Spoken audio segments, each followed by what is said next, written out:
ತ್ರೈಲೋಕ್ಯ ಸಂಪದಾಲೇಖ್ಯ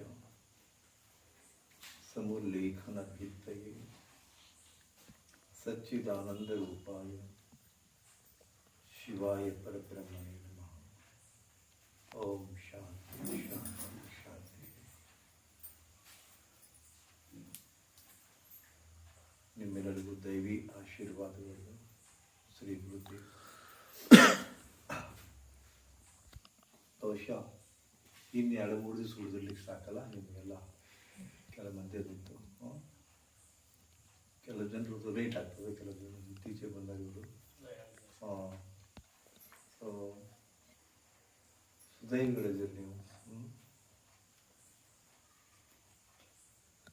ನಿಮ್ಮ ನೋವಿನ ಚಿಕಿತ್ಸೆಗೆ ಬಂದಿರಲ್ಲ, ಚಿಕಿತ್ಸೆ ಪಡ್ಕೊಂಡು ಸಂಜೆ ಸುಮ್ಮನೆ ನಿಮಗೆ ಅಲ್ಲಿಂದ ಅಡ್ಡಾಡ್ತೀರಿ, ಸುಮ್ಮನೆ ಹರಟೆ ಹೊಡಿತೀರಿ.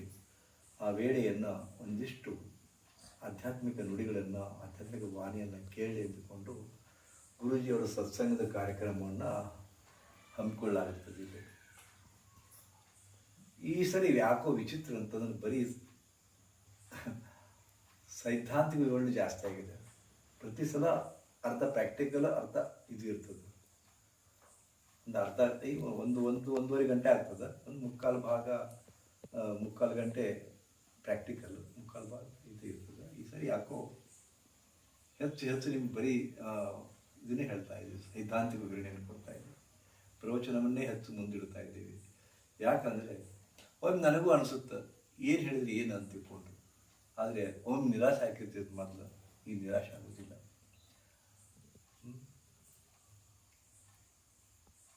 ಸುಮಾರು 63 ವರ್ಷದ ಅನುಭವದ ಮೂಷೆಯೊಳಗೆ ಅನೇಕ ವಿಚಾರಗಳು ಮೂಡಿ ಬರ್ತಾವ. ಅದು ನಿಮ್ಮ ಮುಂದೆ ಇಡ್ತಾ ಇದ್ದೀನಿ ಅಷ್ಟೇ. ಇದು ನಿಮ್ಗೆ ಇಡಿಸುತ್ತೋ ಇಲ್ಲೋ, ನಾನು ಲೈಕ್ ಮಾಡ್ತಿರೋ ಇಲ್ಲೋ, ನನಗೆ ತಲೆ ಕೆಡಿಸೋದಿಲ್ಲ. ನನಗೆ ಓದೋದು ನನ್ನ ಕರ್ಮದ, ಹೌದಾ? ಹೇಳೋದು ನನ್ನ ಕರ್ಮದ, ಮುಂದೆ ನಿಮ್ಗೆ ಬಿಟ್ಕೊಟ್ಟದ್ದು, ಹೌದಾ? ನನಗೆ ಯಾಕೆ ಸಂತೋಷನೂ ಇಲ್ಲ, ಇದೂ ಇಲ್ಲ ನನಗೆ. ಯಾಕಂದರೆ ಯೋಗ ಅನ್ನೋದು ಭಾಳ ಗೊತ್ತದು. ಹೇಳ್ತಲ್ಲ, ಸುಖ ದುಃಖೇ ಸಮೀಕೃತ್ವ ಲಾಭಾಲಾಭೋ ಜಯಾಜಯೋ. ಲಾಭ ಆಗಲಿ, ಹಾನಿ ಆಗಲಿ, ಸುಖ ಆಗಲಿ, ದುಃಖ ಆಗಲಿ, ಉಷ್ಣ ಆಗಲಿ, ಶೀತ ಆಗಲಿ, ಅವು ಎಲ್ಲವನ್ನು ಸಮನಾಗಿ ಸ್ವೀಕಾರ ಮಾಡಬೇಕು. ಆದ್ರೆ ಆಧ್ಯಾತ್ಮ ಅನ್ನೋದು ಹೇಳಲಿಕ್ಕೆ ಭಾಳ ಸರಳದು, ಹೇಳಲಿಕ್ಕೆ ಭಾಳ ಸರಳದ. ಅದು ಆಚರಣೆ ಮಾಡೋದು ಭಾಳ ಕಠಿಣ, ಭಾಳ ಕಠಿಣ. ಒಂದು ಉದಾಹರಣೆ ಕೊಡ್ತೀನಿ. ನಮ್ಮ ಮೊಮ್ಮಗಳು ನೋವಿಗೆ ಯಾಕೋ ಒಂದು ರೌಂಡ್ ಎಲ್ಲರಿಗೆ ಆಯ್ತದು, ಎಲ್ಲ ವೈರಲ್ ಅಂತ. ಹಿಂದಗ ಕೊರೋನಾ ವೈರಲ್ ಆಗಿ ಬಂತದ್ದು. ಇದು ಕೊರೋನಾ ಟೈಪ್ ಐತಿ, ಯಾರು ಎಷ್ಟು ಹಿಡಕ್ತಾ ಇರಲಿಲ್ಲ. ಸುಮ್ಮನೆ ವೈರಲ್ ಅಂತ ಸುಮ್ಮನೆ ಕೂತ್ಬಿಡ್ತಾರೆ. ಎಷ್ಟು ಮಂದಿಗೆ ವೈರಲ್ ಅದು. ಕೊರೋನಾ ಹೆಂಗೆ ಪಡ್ಕೊಂಡು ಹಂಗೆ ಪಡ್ಕೊಂಡಿದ್ದು.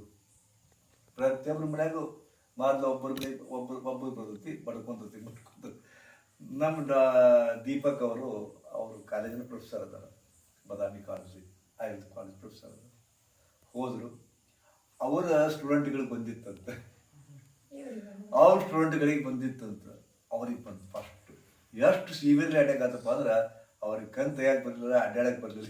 2 ದಿವಸ ಗಕ್ಕಲ ಮುಕ್ಕೊಂಡ್ರು. ಬೇಗ ಗುಣ ಆಯಿತು. ಆಗ ನನ್ನ ಮಿಸಸ್ಸಿಗೆ ಬಂತು. ನಾನು ಮಿಸಸ್ಸಿಗೆ ಬಂತು, ಹುಟ್ಕಿದ್ರು ಆರಾಮ ಖುಷಿ ಪುತ್ರಿಗೆ ಲಕ್ಷ್ಮಿ ಡಾಕ್ಟರ್ ಬಂತು. 3-4ನೇದವ್ ನಾನು, ನನಗೆ ಬಂತು. ಆಯಿತು, ಏನೋ ಗುಣ ಆಯಿತು, ಬೇಗ ಗುಣ ಆಯಿತು. ಆಯ್ತಪ್ಪ, ನಾನು ದೇವ್ರು ನೆನೆಸ್ಕೊಂಡೆ. ದೇವರ ದೊಡ್ಡವ್ರಿಗೆ ಕೊಡಪ್ಪ, ಮಕ್ಕಳಿಗೆ ಉಳಿಸಿದಲ್ಲಪ್ಪ ಅಂದ್ಕೊಂಡಿದ್ದೆ. ಮೊಮ್ಮಗ ಪ್ರಣವ್ ಬಂತು.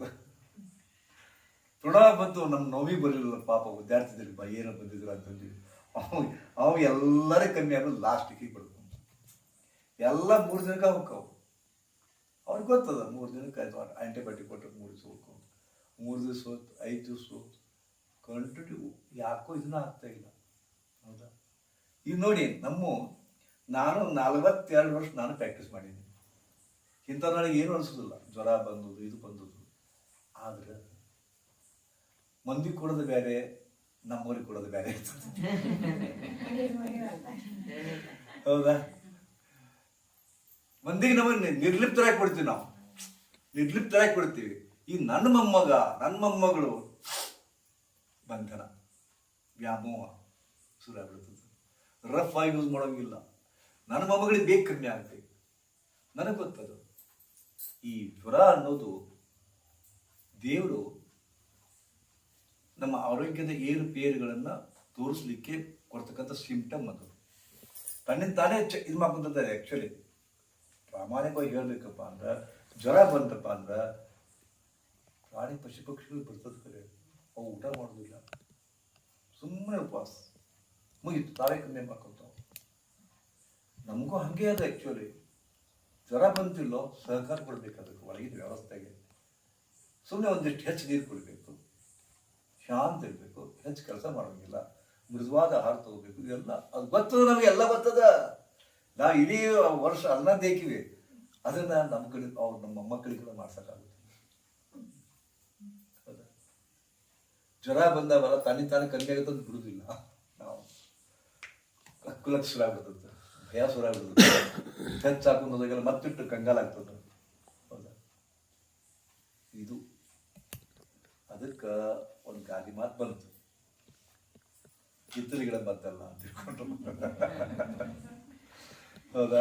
ನಾ ಪ್ರತಿಯೊಬ್ಬ ಡಾಕ್ಟರ್ ನೋಡಿದ್ದೆ, ನಾನಾ ಡಾಕ್ಟರ್ ನೋಡಿದ್ದೆ. ಹೌದಾ? ಅವರು ತಮಗೇನಾರ ಅದೇ ಮತ್ತೊಂದು ಡಾಕ್ಟರ್ಗೆ ಹೋಗ್ತಾರೆ.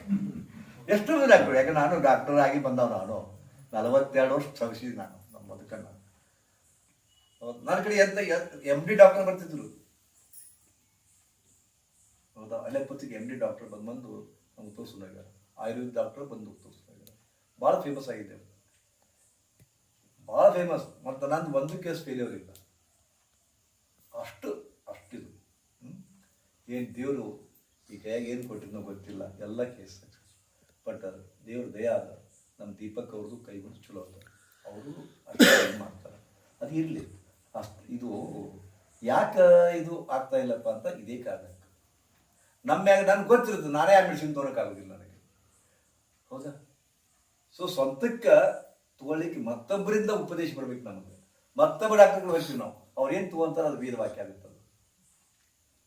ಯಾಕಂದ್ರೆ ಮತ್ತೊಬ್ಬರಿಗೆ ಕೊಡಬೇಕಾದ್ರೆ ನಿರ್ಲಿಪ್ತ ಸ್ಥಿತಿ ಇರ್ತದೆ, ತಮ್ಮವ್ರಿಗೆ ಕೊಡಬೇಕಾದ್ರೆ ಟೆನ್ಷನ್ ಇರ್ತದೆ, ಟೆನ್ಷನ್ ಆಗುತ್ತೆ. ತಮ್ಮವ್ರಿಗೆ ಕೊಡಬೇಕಾದ್ರೆ ತಮ್ಮವ್ರಿಗೆ ತಾವು ಆಪರೇಷನ್ ಮಾಡೋಕ್ಕೆ ಟೆನ್ಷನ್ ಆಗುತ್ತೆ. ತಮ್ಮ ಜನಕ್ಕೆ ಆಪರೇಷನ್ ಮಾಡೋದಿಲ್ಲ, ಮತ್ತೊಬ್ಬರಿಗೆ ಮಾಡಿಸ್ತಾರೆ, ಮತ್ತೊಂದು ಜನ ಬಿಟ್ಟು ಕೊಡಿ. ಹೌದಾ? ಅದಕ್ಕೆ ಸ್ವಲ್ಪ ವ್ಯವಸ್ಥೆ ಇರ್ತದೆ. ಅದಕ್ಕೆ ಈಗ ಇಲ್ಲೊಂದು ವ್ಯವಸ್ಥೆ ನಿಮ್ಮಲ್ಲಿ ಐತಿಲ್ಲ ಗೊತ್ತಿಲ್ಲ. ಯಾರದ ಮನೆಯಾಗ ಸತ್ತರಪ್ಪ ಅಂತಂದ್ರೆ, ಇವತ್ತು ಸತ್ತರಪ್ಪ ಅಂತ ನಾಡಿಗೆ ದೈವ ಕುಡಿಸ್ತಾರೆ. ಹೌದಾ? ಊರು ಹಿರಿಯರು, ಗೌಡ್ರು ಯಾರೋ ಬರ್ತಾರೆ, ಫಿಲಾಸಫರ್ ಯಾರು ಬಂದು, ಚಿಂತಕರು ಬಂದು, ಹಿಂಗೆ ಅಲ್ಲ ಬದುಕೊಂದು ಹಿಂಗೆ ಅಂತೂ ಹೇಳೋದು ಐತೆ, ಪರಿಪಾಠ ಐತಲ್ಲ. ಹೌದಾ? ಮುಂದೆ ಮಾತಾಡ್ಸಕ್ಕೆ ಬರ್ತಾರೆ, ಎಲ್ಲರೂ ಇದನ್ನ ಹೇಳ್ತಾರೆ. ಮಜಾ ಹೆಂಗೈತೆ ನೋಡ್ರಿ ಲೈಫ್. ನಿಮ್ಮ ಮನ್ಯಾಗ ಸತ್ತಾಗ ಬಂದು ಅವ್ರು ಹೇಳ್ತಾರೆ. ಹೌದಾ?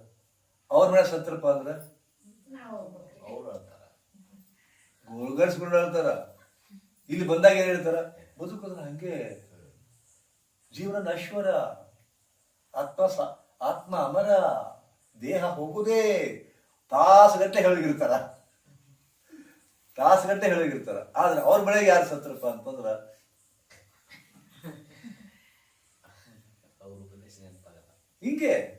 ಹಿಂಗೆ ಅವರಿಗೆ ಉಳುಕಿದವ್ರ ಬುದ್ಧಿ ಹೇಳಬೇಕು. ಅದಕ್ಕೆ ಹೆಂಗದು, ನಿಮ್ಗೆ ನಾವು ಬುದ್ಧಿ ಹೇಳೋದು, ನಮಗೆ ನೀವು ಬುದ್ಧಿ ಹೇಳೋದು, ಒಬ್ರಿಗೊಬ್ರು ಸಮಾಧಾನ ಮಾಡ್ಕೊತ ಹೋಗುದು. ಮತ್ತು ಪ್ರತಿಯೊಂದು ಮನಸ್ಸು ಏನಂತ ಮತ್ತೊಬ್ಬರ ಅನುಕಂಪ ಬಯಸ್ತದ.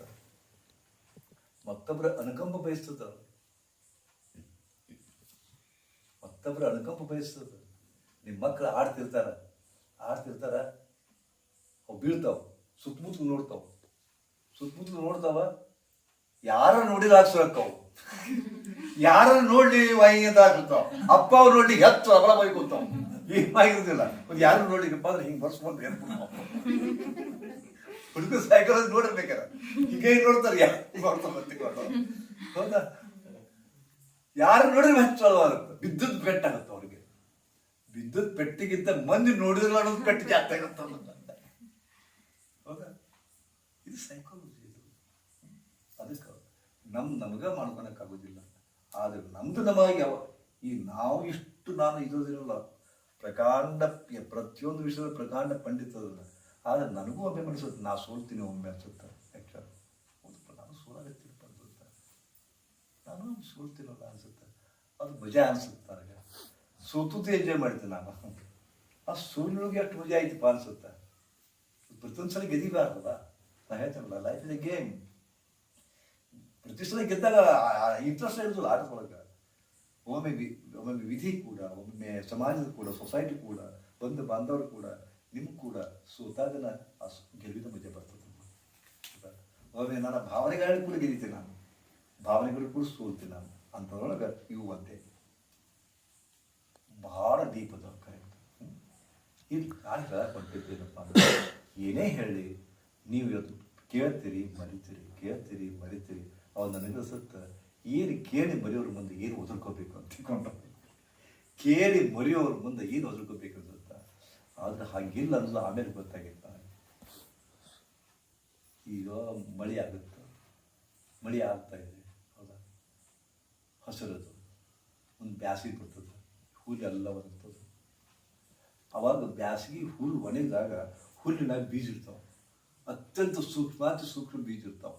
ಗಾಳಿ ಬೀಸ್ತದ, ಹುಲ್ಲು ಒಣಗಿರ್ತಾವ. ಅವತ್ತಿನಾಗ ಆ ಬೀಜ ಕಾಣಿಸಲಾರದ ಬೀಜ ಕೆಳಗೆ ಬೀಳ್ತಾವೆ, ಒಳಗೆ ಉಳಿತಾವೆ. ಒಮ್ಮೆ ಒಟ್ಟು ಕಾಣಿಸ್ತಾವೆ ಬೀಜದ ತಿಳ್ಕೊಂಡು, ಹೌದಾ, ಒಳಗೆ ಅದ್ಮ್ಯಾಗ ತುಳಿದಾಡ್ತಾರೆ, ಇದು ಮಾಡ್ತಾರೆ, ಭೂಮಿಯಾಗ ಮುಚ್ಚಿ ಹೋಗ್ಬಿಡ್ತಾವೆ.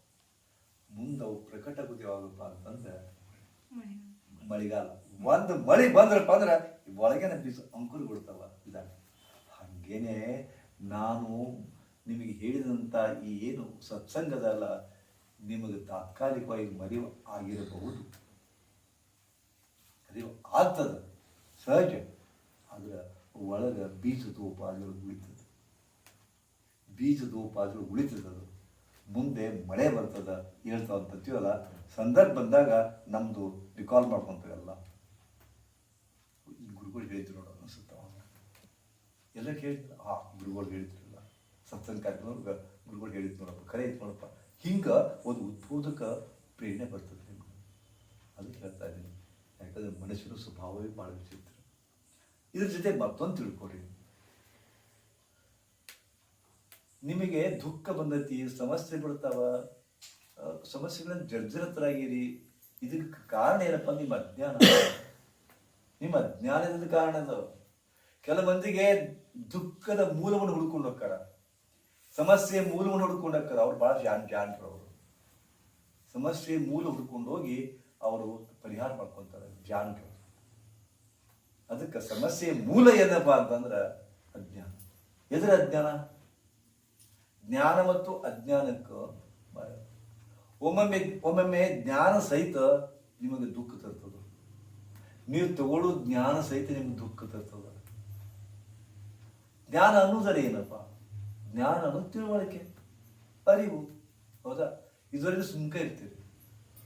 ಹಂಗೆ ನಾವು ದಯವಿಟ್ಟು ಅದು ತಿಳ್ಕೊಬೇಡಿ. ಅದು ಸ್ವಲ್ಪ ನಾ ಹೇಳೋ ವಾಕ್ಯಗಳು ಭಾಳ ಇದು ಅದಾವ, ಸ್ವಲ್ಪ ಮನಸ್ಸಿಗೆ ಬೇಜಾರಾಗುವಂಥವು. ಏನಪ್ಪ ಅಂತಂದರೆ, ನಿಮ್ಮ ಮಕ್ಕಳು ಅವರು ಏನು ಚಟ ಮಾಡಿದ್ರೆ ಗೊತ್ತಿರ್ತಿಲ್ಲ. ನಿಮ್ಮ ಬಾಡಿಗೆ ಭಾಳ ಸಂಭಾಷಣೆ ಕಾಣಿಸಿರ್ತಾರೆ, ಹೊರಗಡೆ ಹೋಗಿ ಇಸ್ಪೀಟ್ ಆಡಿರ್ತಾರೆ, ಹೊರಗಡೆ ಡ್ರಿಂಕ್ ಮಾಡಿ ಬರ್ತಾರೆ. ಆದ್ರೆ ನಿಮ್ಗೆ ಗೊತ್ತಿಲ್ಲ, ಅದು ಗೊತ್ತೇ ಆಗೋದಿಲ್ಲ. ನಿಮ್ಗೆ ಆಗದೇ ಇರೋದು ಅಜ್ಞಾನ ಅಲ್ಲ. ಅದಕ್ಕೆ ವಾಕ್ಯ ಬರ್ತದೆ, ಏನಪ್ಪ ಅಂದ್ರೆ ಅಜ್ಞಾನಿ ಪರಮ ಸುಖಿ ಅಂತ ಬರ್ತದೆ. ಒಂದ್ ಕಡೆ ಹೇಳ್ತಾರ ಜ್ಞಾನವೇ ಸುಖದ ಮೂಲ ಅಂತ ಹೇಳ್ತಾರ, ಹೌದಾ? ಅಜ್ಞಾನ ತಿಮಿರಾಂಧಸ್ಯ ಜ್ಞಾನಾಂಜನ ಶಲಾಕಯ ಚಕ್ಷುರುನ್ಮೀಲಿತಂ ಏನ ತಸ್ಮೈ.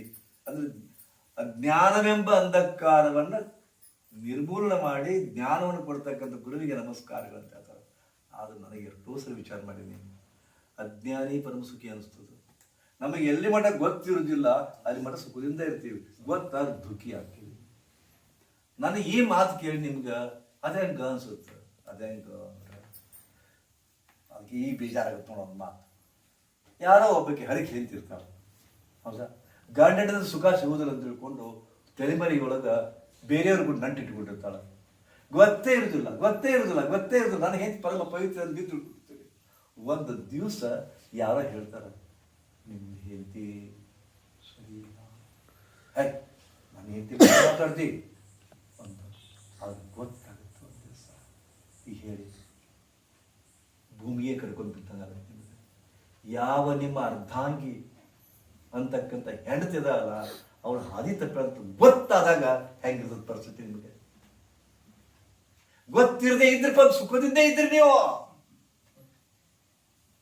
ನಿಮ್ಮ ಮಗ ಚಟ ಮಾಡ್ತಾನು ಗೊತ್ತಿರದೆ ಸುಖದಿಂದ ಇದ್ರಿ ನೀವು. ಗೊತ್ತಾತು ದುಃಖ, ಗೊತ್ತಾದ್ರೆ ದುಃಖ. ಗೊತ್ತಾಗೋದಕ್ಕೆ ಜ್ಞಾನ ಅನ್ನೋದಲ್ಲ, ಗೊತ್ತಾಗೋದಕ್ಕೆ ತಿಳುವಳಿಕೆ ಅನ್ನೋದಲ್ಲ. ಹಂಗಾದ್ರೆ ಹೆಂಗಿರ್ತದ? ಸಡನ್ ಆಗಿ ಕೊಂತಿದ್ದೀರಿ, ಯಾರೋ ಒಬ್ಬ ಪ್ರಕಾಂಡ ಪಂಡಿತ ಜೋಯಿಸ್ ಬರ್ತಾನ, ನಿಮ್ಗೆ ಸಹಜವಾಗಿ ನನ್ನ ಜಾತಕ ನೋಡ್ರಿ ಅಂತೇಳಿ ಅವಾಗ ಹೇಳ್ತಾನೆ, ಇನ್ನು 3.5 ತಿಂಗಳದಾಗ ಆಕ್ಸಿಡೆಂಟ್ ಆಗಿ ಸಾಯ್ತೀರಿ. ನೀವು ಶಾಂತಿ ಇದ್ರಿಪ್ಪ, ಸುಮ್ ತೋರ್ಸೋಬೋದಿರಿ. ಒಟ್ಟು ನಿಮ್ ಚಟ ಅಂತ ನಮ್ಮ ಕೈ ನೋಡ್ರಿ.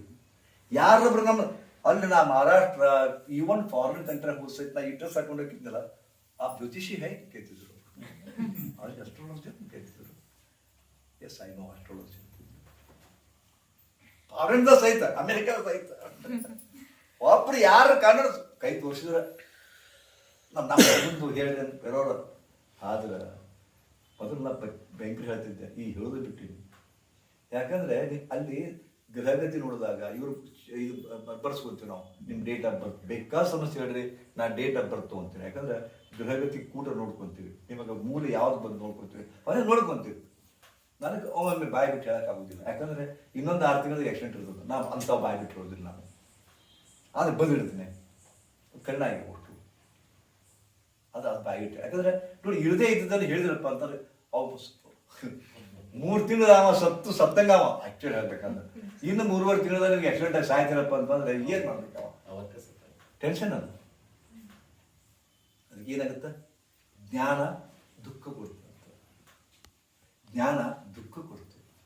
ಅಜ್ಞಾನಿ ಪರಮ ಸುಖಿ ಅಂತ ತಿಳಿಸಿದ್ದಕ್ಕೆ ಏನು ಗೊತ್ತಿರದೆ ಇದು ಹುಚ್ಚು ಇರಬೇಕು, ಹುಚ್ಚು ಇರಬೇಕು. ಶಾಣ್ಯಾರ ನಾವು ದುಃಖದ ಏನ್ ಮಾಡ್ತೀರಿ? ಶಾಣ್ಯಾರ ದುಃಖದ. ಯೋಗದ ಮೂಲ ಏನಪ್ಪ? ಯೋಗದ ಮೂಲ ಗುರಿ ಏನಪ್ಪ ಅಂತಂದ್ರೆ ಸರ್ವಚಿಂತ ಪರಿತ್ಯಾಗ ನಿಶ್ಚಿಂತಂ ಯೋಗ ಮುಚ್ಚತೆ. ಯಾರ ಮನಸ್ಥಿತಿ ಅತ್ಯಂತ ಶಾಂತದ ಅದು ಯೋಗದ ಮನಸ್ಥಿತಿ ಅಂತ ಅದು ಪ್ರಶ್ನೆ ಬರ್ತದೆ. ಹಾಗಾಗಿ ಯಾರಿಗೆ ಮನಸ್ಥಿತಿ ಶಾಂತದ? ಒಬ್ಬರದ್ರ ಮನಸ್ಥಿತಿ ಶಾಂತದ, ತಲೆ ಗ್ಯೂ ಮಾಡಕತ್ತೈತಿ, ತಲೆ ಗ್ಯೂ ಅಂತ ಒಳಗ ಸುಮ್ಮನೆ ನಾನು ಮಾತು ಕೇಳಕತ್ತೀರ ಅಂದ್ಕೊಂಡು ಚಂದ ಒಂದು ಸ್ವಲ್ಪ ಸ್ಟೈಲ್ ಮಾಡ್ತಾರೆ. ರೂಮ್ನಾಗ ಹೋಗಿ ಕೂಡಿಬೇಕಾದ್ರೆ ಯಾರ್ದೋ ಫೋನ್ ಮಾಡ್ತಾರೆ, ಶುರು ಆಗ್ತಪ್ಪ ನಾವು ಒಂದಕ್ಕೊಂದು ಲಿಂಕ್ ಶುರು ಆಗಿ ಹನೇ ಬಾರ ಅಂತ. ಇಲ್ಲಿ ಆರಾಮ ಅದೇರಿ, ಅಲ್ಲಿ ಹೋಗಿ ಕೂತ್ಕೊಂಡು ಹೌದಾ, ಒಂದಕ್ಕೊಂದು ಲಿಂಕ್ ಆಗುತ್ತೆ. ನನ್ನ ಮಟ್ಟಿಗೆ ಜಗತ್ತಿನೊಳಗ ಇಬ್ಬರೇ ಇಬ್ರು ನಿಶ್ಚಿಂತ ಪುರುಷರು, ಇಬ್ಬರೇ ಇಬ್ರು ಜಗತ್ತಿನೊಳಗೆ ಇಬ್ಬರೇ ಇಬ್ರು ನಿಶ್ಚಿಂತ ಪುರುಷರು. ಯಾರು ಗೊತ್ತಾ? ಒಬ್ಬ ಸತ್ತಮ, ಒಬ್ಬ ಹುಚ್ಚ. ಒಬ್ಬ ಸತ್ತಮ ನಿಶ್ಚಿಂತ ಇರ್ತಾನಲ್ಲ, ಭಯಂಕರ ಟೆನ್ಷನ್ ಇರ್ತಾನ ಯಾರಿಗೆ. ಇನ್ನು ವ್ಯಂಗ್ಯ ಏನಪ್ಪಾ ಅಂತಂದ್ರ, ದುರಂತ ಏನಪ್ಪಾ ಅಂತಂದ್ರ, ಯಾರು ಸಾಯ್ಬೇಕು ನಿಮ್ಮ ಯಾರ ಆಫೀಸ್ನಾಗ, ಇವರು ಸ್ವಲ್ಪ ದೊಡ್ಡ ವ್ಯಕ್ತಿ ಹೌದಾ, ಸತ್ ಕೂಡಲೇ ನಿಮ್ಮ ಆಫೀಸ್ನಾಗ ಒಂದು ಸಭಾ ನಡೆಸ್ತಾರೆ, ದೊಡ್ಡ ರಾಜಕಾರಣಿ ಅವ್ರು ಇರ್ತಾರ ಹೌದಾ, ಇಟ್ಟು ಇಂಥವ್ರು ದಿವಂಗತ ಇವರ ಮೃತರ ಸಲುವಾಗಿ ಒಂದಿಷ್ಟು ಶೋಕ ಸಭೆ ಮಾಡಿ ಒಂದಿಷ್ಟು ಅವ್ರಿಗೆ ಶ್ರದ್ಧಾಂಜಲಿ ಅರ್ಪಿಸೋಣ ಮೌನವಾಗಿ ಹೌದಾ. ಮುಂದೆ ಅಲ್ಲೊಂದು ಬೆಲ್ ಇರ್ತಾರೆ ಹೌದಾ. ಹಾ, ಶುರು ಮಾಡಿ ಕಣ್ಮುಚ್ಚಿ ದಿವಂಗತರಿಗೆ ಇದು ಮಾಡಿ ಅಂತ ಹೇಳ್ತಾರ. ಮುಂದೆ ಹೆಂಗೈತೆ ನೋಡಿ ವಿಚಿತ್ರ ಅಂದ್ರೆ, ಶಾಂತಿ ಸಭೆ ಅದು, ಶಾಂತಿ ಕೊಡ್ಬೇಕಂತ ಅವ್ರು ಶಾಂತಿ ಕೊಡ್ತಾರ ಅವ್ರು ಪರಮಾತ್ಮನಿಗೆ. 2 ನಿಮಿಷಕ್ಕೆ ಗಂಟಿ ಬಾರಿಸ್ಲಿಕ್ಕಪ್ಪ ಅಂತಂದ್ರೆ ಕಣ್ಣು ಮುಚ್ಚಿದವರು ಎಷ್ಟು ಬರ್ಸಲ್ಲ ಗಂಟಿ ಬರ್ತಾರ ಗಂಟಿ ಬಾರಿಸೋದು ಅಂತ. ಇನ್ನು 3 ನಿಮಿಷ ಆದ ಸಹಿತ ಹಿಂಗಾಗಿ ಮಾಡ್ಕೊಂಡು ಶುರು ಮಾಡ್ತಾವ. ಒಂದು ಪ್ರಶ್ನೆ ಬರ್ತದ, ಸತ್ತು ಬಿಟ್ಟಾರ, ಅವ್ರು ಶಾಂತಿ ಕೂಡ ಹೊಕ್ಕಿರಲ್ಲ. ನಿಮ್ ಕಡೆ ಐತಿ ಶಾಂತಿ? ನಿಮ್ಮ ಕಡೆಗೆ ಶಾಂತಿ ಇಲ್ಲ, ಏನ್ ಮಾಡಿ ಕೊಡ್ತೀರಿ ನೋಡಿ ಶಾಂತಿ? ಶಾಂತಿ ಇಲ್ದವ್ರು ಶಾಂತಿ ಕೊಡ್ತಾರ, ಅಶಾಂತಿ ಇದ್ದದ್ದು ಹೋಯ್ತು ಬಿಡ್ತೈತಿ ನಿಮ್ಮ ಮನಸ್ಸು. ಶಾಂತಿ ಸಭೆ ನಾಟಕ ಅಲ್ಲ ಅಡಿದು. ಏನ್ ಶಾಂತಿ ಕೊಡ್ತೀರಿ ನೀವು? ನಿಮ್ಗೆ ಎಂತ ಮೂರ್ಖತರಪ್ಪ ಅಂದ್ರ ನಿಮ್ಮೊಳಗ ಅನಂತ ಪ್ರೀತಿ ಅದ, ಅದ್ರ ಕೊಡವಲ್ರಿ. ಪ್ರೀತಿ ತುಂಬೈತ್ ನಿಮ್ಗ, ಪುಕ್ಕಟ ಕೊಟ್ಟಣ ದೇವ್ರು, ಅದು ಅಂತಾಗ್ತಾ ಇರಲ್ಲ, ಬಚ್ಚಿಟ್ಕೊಂಡಿರಿ ಅದ್ಯಾಗ. ಸ್ವಲ್ಪ ಯಾರ್ಯಾರಿಗೆ ಸ್ವಲ್ಪ ಕೊಡ್ತೀರಿ ಅಷ್ಟ, ಹೆಂಡತಿ ಬಿಟ್ಟು ಮತ್ತೊಬ್ಬರಿಗೂ ಕೊಡ್ತೀರಿ ನೀವು. ಹೆಚ್ಚಾಗಿ ನಿಮ್ ಪ್ರೀತಿ ಕಂಜೂಸ್ ಅದರಿ ಬಾಳ. ಹೆಂಡತಿ ಕೊಡಬೇಕಾದ್ರೆ ಕಂಜೂಸ್ ಅದಿರಿ ನೀವು, ಮತ್ತೊಬ್ಬರಿಗೆ ಕೊಡಬೇಕಾದ್ರೆ ಧಾರಾಳವಾಗಿ ಮತ್ತೊಬ್ಬರಿಗೆ ಕೊಡ್ಬೇಕಾದ್ರೆ ಧಾರಾಳವಾಗಿ ಕೊಡ್ತೀರಿ. ಹೆಂಡತಿ ಕೊಡ್ಬೇಕು ಇಷ್ಟ ಕೊಡ್ತೀವಿ, ಅಲ್ಲಿ ಕೊಡೋದಿಲ್ಲ. ಎಲ್ಲಿ ಕೊಡ್ಬೇಕು ಅಲ್ಲಿ ಕೊಡೋದಿಲ್ಲ. ಹೌದಾ? ಇದು ಶಾಂತಿ. ಶಾಂತಿ ನಿಮ್ಮಲ್ಲಿ ಇಲ್ಲೇ ಇಲ್ಲ, ಅದು ಕೂಡ ಕೊಡಾಡ್ತೀರಿ. ಸುಖ ನಿಮ್ಮಲ್ಲಿ ಇಲ್ಲವೇ ಇಲ್ಲ, ಕೊಡಾಕ ಅಡ್ಡಾಡ್ತೀರಿ. ಇವೆಲ್ಲ ಎಷ್ಟು ದಪ್ಪ ಅಂದ್ರೆ ನಾ ಸುಖ ಕೊಡ್ಬೇಕು, ನಾ ಸುಖ ಕೊಡ್ಬೇಕು, ನನ್ನ ಮಗನಿಗೆ ಸುಖ ಪಡಿತೀವಿ. ಅದು ನಿಮ್ಮ ಪ್ರಯತ್ನ ಎಲ್ಲ ಅದೇನ ಮತ್ತ ನಾನು ಹೇಗೆ ಸುಖಂದಿರ್ಬೇಕು. ನಿಮ್ಮ ಮೊಟ್ಟ ಹೆಂಗದ ಚುರುಣ ಐತ್ ಬಂತ, ನಾನು ಹೇಗೆ ಸುಖಂದಿರ್ಬೇಕು, ನನ್ನ ಮಕ್ಕಳು ಸುಖಂದಿರ್ಬೇಕು. ಅದಕ್ಕೆಲ್ಲ ನೀವು ಮಾಡಕತ್ತಿರೋದು. ಚಂದನ ಮನಿ ಕಟ್ರಿ, ಮನಿ ಹಿಡೀರಿ, ಹೊಲ ಹಿಡೀರಿ, ಬೆಳೀರಿ, ಎಲ್ಲ ಮಾಡೋದು ಸುಖದಿಂದ ಇರಾಕ. ಅವ್ರು ಸುಖದಿಂದ ಅದಾರ. ನಿಮ್ಗೆ ಸುಖ ಅನ್ನೋದೇ ಗೊತ್ತಿಲ್ಲ. ಮೊದಲು ನೀವು ಸುಖದಿಂದ ಇಲ್ಲ. ಸುಖದಿಂದ ಇಲ್ಲದೆ ಇದ್ದವರು ಸುಖ ಕೊಡೋ ಪ್ರಯತ್ನ ಮಾಡಕತ್ತಾರ. ಶಾಂತಿ ಇಲ್ಲದೆ ಇದ್ದವರು ಶಾಂತಿ ಕೊಡೋ ಪ್ರಯತ್ನ ಮಾಡಕತ್ತಾರ. ಅದು ದುರಂತ. ಒಂದು ಹೇಳ್ತೇನೆ, ಈಗ ನೀವದೇ ನಿಮ್ಮ ಕಡೆ ಒಂದು 10 ಕೋಟಿ ರೂಪಾಯಿ ಆಯ್ತಂದ್ರೆ ನಾವು ಒಂದಷ್ಟು ಕೇಳಿ ನೀವು ಕೊಡಬಹುದು. ನಿಮ್ಮಲ್ಲೇ ಇಲ್ಲ ಅಂದ್ಮ್ಯಾಗ ನೀವೇನು ಕೊಡ್ತೀರಿ? ಮಣ್ಣು ಕೊಡ್ತೀರಿ? ಹಂಗ ನಾನು ಸ್ವಲ್ಪ ಶಾಂತಿ ಕೊಡ್ರಿಪ್ಪ ಅಂದ್ರೆ ನಿಮ್ಮಲ್ಲಿ ಶಾಂತಿ ಇದ್ರೆ ತಾನೇ ಕೊಡೋದು, ನಿಮ್ಮಲ್ಲಿ ಇರೋದು ತಾನೇ ನೀವು ಕೊಡೋದು. ಹೌದಾ? ಸಂಪತ್ತನ್ನು ಸಂಪತ್ತು ಕೊಡ್ಬೋದು, ಶಾಂತಿ ಕೊಡೋದು ಶಾಂತಿ ಕೊಡ್ತೀರಿ. ಯಾಕೆ ನಿಮ್ಮಲ್ಲಿ ಇಲ್ಲದು. ನೀವೆಲ್ಲ ಸುಖ ಕೊಡೋಕೆ ಪ್ರಯತ್ನ ಮಾಡ್ತೀರಿ, ಸುಖ ನಿಮ್ಮಲ್ಲಿ ಇಲ್ಲದು. ನಿಮ್ಮಲ್ಲಿ ಇರದೇ ಇರೋದನ್ನ ಹಂಚಾಕತ್ತೀರಿ, ಅದಕ್ಕೆ ಫೇಲ್ ಆಗೈತಿ. ಇದು ಸೂತ್ರ ತಿಳ್ಕೊಳ್ಳಿ. ನಿಮ್ಮಲ್ಲಿ ಇರದೇ ಇರೋದನ್ನ ನೀವು ಕೊಡಕತ್ತೀರಿ, ನಿಮ್ಮಲ್ಲಿ ಇಲ್ವೇ ಇಲ್ಲ. ಅದು ಸಂಪತ್ತಿನೊಳಗ ಸುಖ ಸಿಗತ್ತಂತ ಭ್ರಮ ಅದ ನಿಮಗೆ. ಒಂದಿಷ್ಟು ರೊಕ್ಕ, ಕೋಟಿ ಗಂಟೆ ರೊಕ್ಕ ಕೈ ಹಾಕಿ ಅರಮನೆ ಅಂತ ಮನೆ ಕಟ್ಟಿದ್ರೆ ಇದು ಸುಖ ಸಿಗುತ್ತಂತ ನೀವು ತಿಳ್ಕೊಂಡಿರಿ. ಅದು ಭ್ರಮ, ಭ್ರಮ, ಭ್ರಮ. ಹೊಲದಾಗ ಒಕ್ಕಲಿ ಅದು ನೋಡಿರ್ಬೇಕಾರೆ ಹುಳ ಕಳಿಸ್ಕೊಂತ ಬರಿಗಾಲಿಲ್ಲ ರೀ, ಬರಿಗಾಲಿಲ್ಲ, ಚಪ್ಪಲಿ ಇಲ್ಲ, ಅಲ್ಲೆಲ್ಲ ಅಡ್ಡಾಡ್ಕೊಂತ ಎಲ್ಲಿದ್ದಾರೆ ನೀರು ಕುಡಿತಾರೆ. ಬಂದನಮ್ಮ ಹೋಗ, ಎಲ್ಲಿವರ ನೀರು ಕುಡಿದು ಹೆಂಗ ಬೆಳಿತಾರ? ಅವ್ರಿಗೆ ಆರೋ ವಾಟರ್ ಗೊತ್ತಿಲ್ಲ ಅವ್ರಿಗೆ. ಹೌದಾ? ಕೈಯಾಗ ಹಿಡ್ಕೊಂಡು ಅವು ಪುಂಡಿ ಪಲ್ಲೆ, ಚಟ್ನಿ, ಇಡ್ಲಿ ತಿರ್ಕೊಂಡು ಇನ್ನೂ ಅಡ್ಡಾಡ್ತಾರ. ಮಕ್ಕಳಿಗೆ ಬಂದು ಎಷ್ಟು ಗಟ್ಟಿ ಅದರ. ನಾವು ಎಷ್ಟು ಸಫಿಸ್ಟಿಕೇಟೆಡ್ ಅದೀವಿ ನಮ್ಮ 108 ಜನ. ಅವ್ರು ಸುಖದಿಂದ ಅದಾರ, ಬಟ್ ಅವರು ಸುಖದಿಂದ ಅದೇನು ಅವ್ರಿಗೆ ಗೊತ್ತಿಲ್ಲ. ಅವ್ರಿಗೆ ಸಮಾಧಾನ ಆಯ್ತಾರೆ ಜೀವಕ್ಕೆ.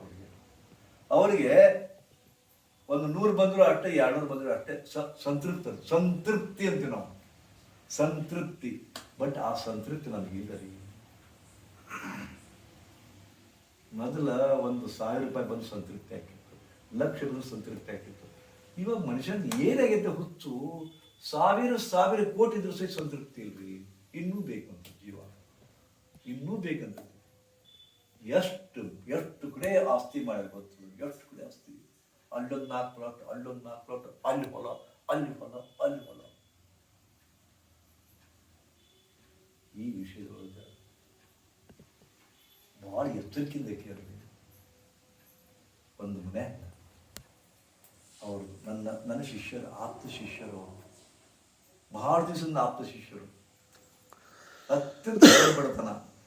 3 ಫೂಟ್ ಗಾಡಿ ಇತ್ತು ರೀ, ಹಳೆ ಮನೆ. ಈಗಿನ 9 ಇಂಚಿನ ಗಾಡಿ. ಈಗ 3 ಫೂಟಿನ ಹಳೆ ಮನೆ ನೋಡಿರ್ತಾರೆ. 3 ಫೂಟಿನ ಗಾಡಿ, ಕಿಟಕಿ ಬಾಗಿಲೆಲ್ಲ 3 ಫೂಟ್ ಆಗಲ್ಲ.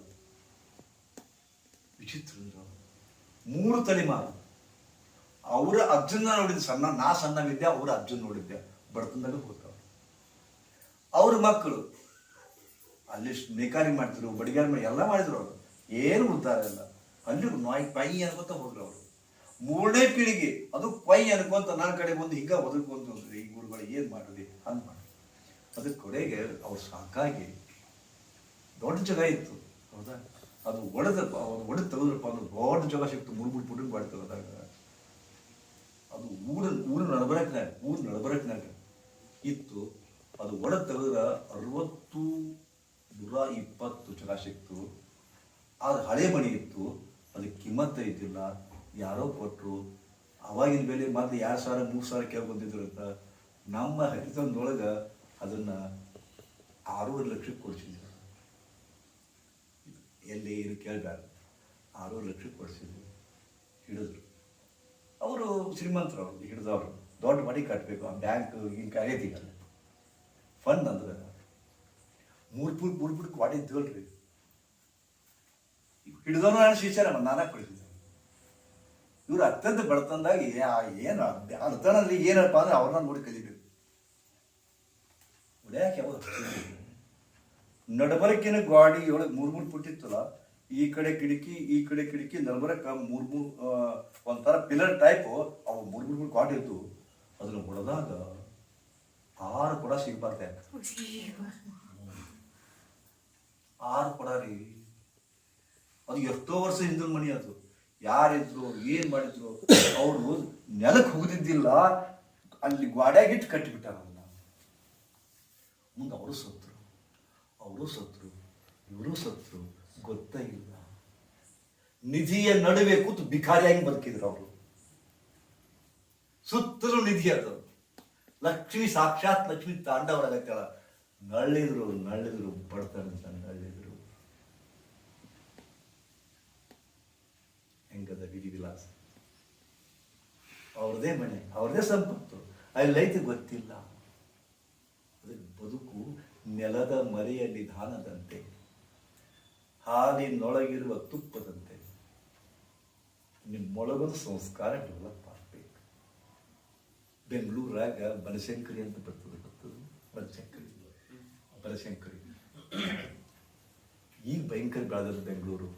ಬನಶಂಕರಿ ಗುಡಿ ಹೊರಗಿತ್ತದ, ಅವಾಗ ಹೊರಗಿತ್ತು. ನಮ್ಮಲ್ಲಿ ಏನು ಕಲ್ಚರ್ ಅದಪ್ಪ ಅಂದ್ರೆ ಪ್ರತಿಯೊಂದು ಗುಡಿ ಮುಂದೆ ಭಿಕ್ಷುಕರು ಕೊಡ್ತಾರೆ, ಸಾಕು ಭಿಕ್ಷುಕರು. ಈ ಸ್ವಲ್ಪ ಕಮ್ಮಿ ಆಗ್ಯಾರ ಅನ್ಸುತ್ತಾ, 100 ಮಂದಿ ಗುಡಿಯಲ್ಲಿ 10 ಮಂದಿ ಕುಂತಿರ್ತಾರೆ. ಅಲ್ಲಿ ಕುಂತಿದ್ರು. ನಾನು ಅಲ್ಲೇ ಕ್ಯಾಂಪ್ ನಡೆದಿದ್ದು, ನಾನು ಜ್ವರ ಹಾಕಿದ್ದೆ. ಒಂದು ದಿವಸ ನಾನಲ್ಲೇ ರೂಮ್ನಾಗ ಕುಂತಿದ್ದೆ, ಸುದ್ದಿ ಬಂತು. ಏನಾಗಿತ್ತು ಅಂದ್ರೆ ಅಲ್ಲಿ ಒಂದು 10-15 ಮಂದಿ ಭಿಕ್ಷುಕರು ಕೂಡ್ತಿದ್ದಲ್ಲ, ಇದು ಮಾಡ್ತಿದ್ರು. ಅದ್ರಾಗ ಒಂದು ಭಿಕ್ಷುಕ ಭಾಳ ಚಂದ ಚಲೋ ಇದ್ದವ, ವಯಸ್ಸಾಗಿತ್ತು. ಅಲ್ಲಿ ಎಷ್ಟು ಕರುಣಾಮ ಇದ್ನಪ್ಪ ಅಂತಂದ್ರೆ ವಿಚಿತ್ರದ ಎಲ್ಲರೂ ಅವಾಗ ಭಿಕ್ಷುಕರು ಜಾಸ್ತಿ ಆಗ್ತಿದ್ರು. ಹುಡುಕಿದ್ರೆ ಅವಾಗ ಹುಟ್ಟಿದ್ರೆ 10 ಬಂದು ಇವ್ನು 40 ಬಿಡ್ತಿತ್ತು. ಅವನ ಸ್ವಭಾವ ಏನಪ್ಪ ಅಂತಂದ್ರೆ ಕಮ್ಮಿ ಬಂತು ಬರಲಿ, ನಾನು ಜಾಸ್ತಿ ಬಂದತಿ ಹಂಚ್ಕೊಂಡು ನೋಡ್ರಿ ಅಂತಿದ್ದ ನಾವು. ಭಿಕ್ಷುಕರ ಮನಸ್ಸು ಎಷ್ಟು ಸಂಪತ್ತಿಂದಿತ್ತು. ಹಿಂಗೆ ಎಲ್ಲರೂ ಹಚ್ಕೊಂಡಿದ್ದ ಕೂಡಿ ಅವ್ರದ್ದೊಂದು ಊಟ ಮಾಡ್ಕೊಂಡಿದ್ರು, ಆಟ ಆಡ್ತಿದ್ರು ಸಂಜೆ ಅದಾನ. ಮತ್ತೆ ಭಿಕ್ಷೆ ಬರೋರು ಬೇಕಾದ್ರೆ ನೀಡಿ ಸಹಿತ ಏನು ಯಾರಿಗೂ ಇದ್ದಿದ್ದಿಲ್ಲ, ಅವ್ರು ನೀಡಲಿಲ್ಲ ಅದು ಮತ್ತೆ ಹಂಚ್ಕೊತಿದ್ರು ಸಮನಾಗಿ.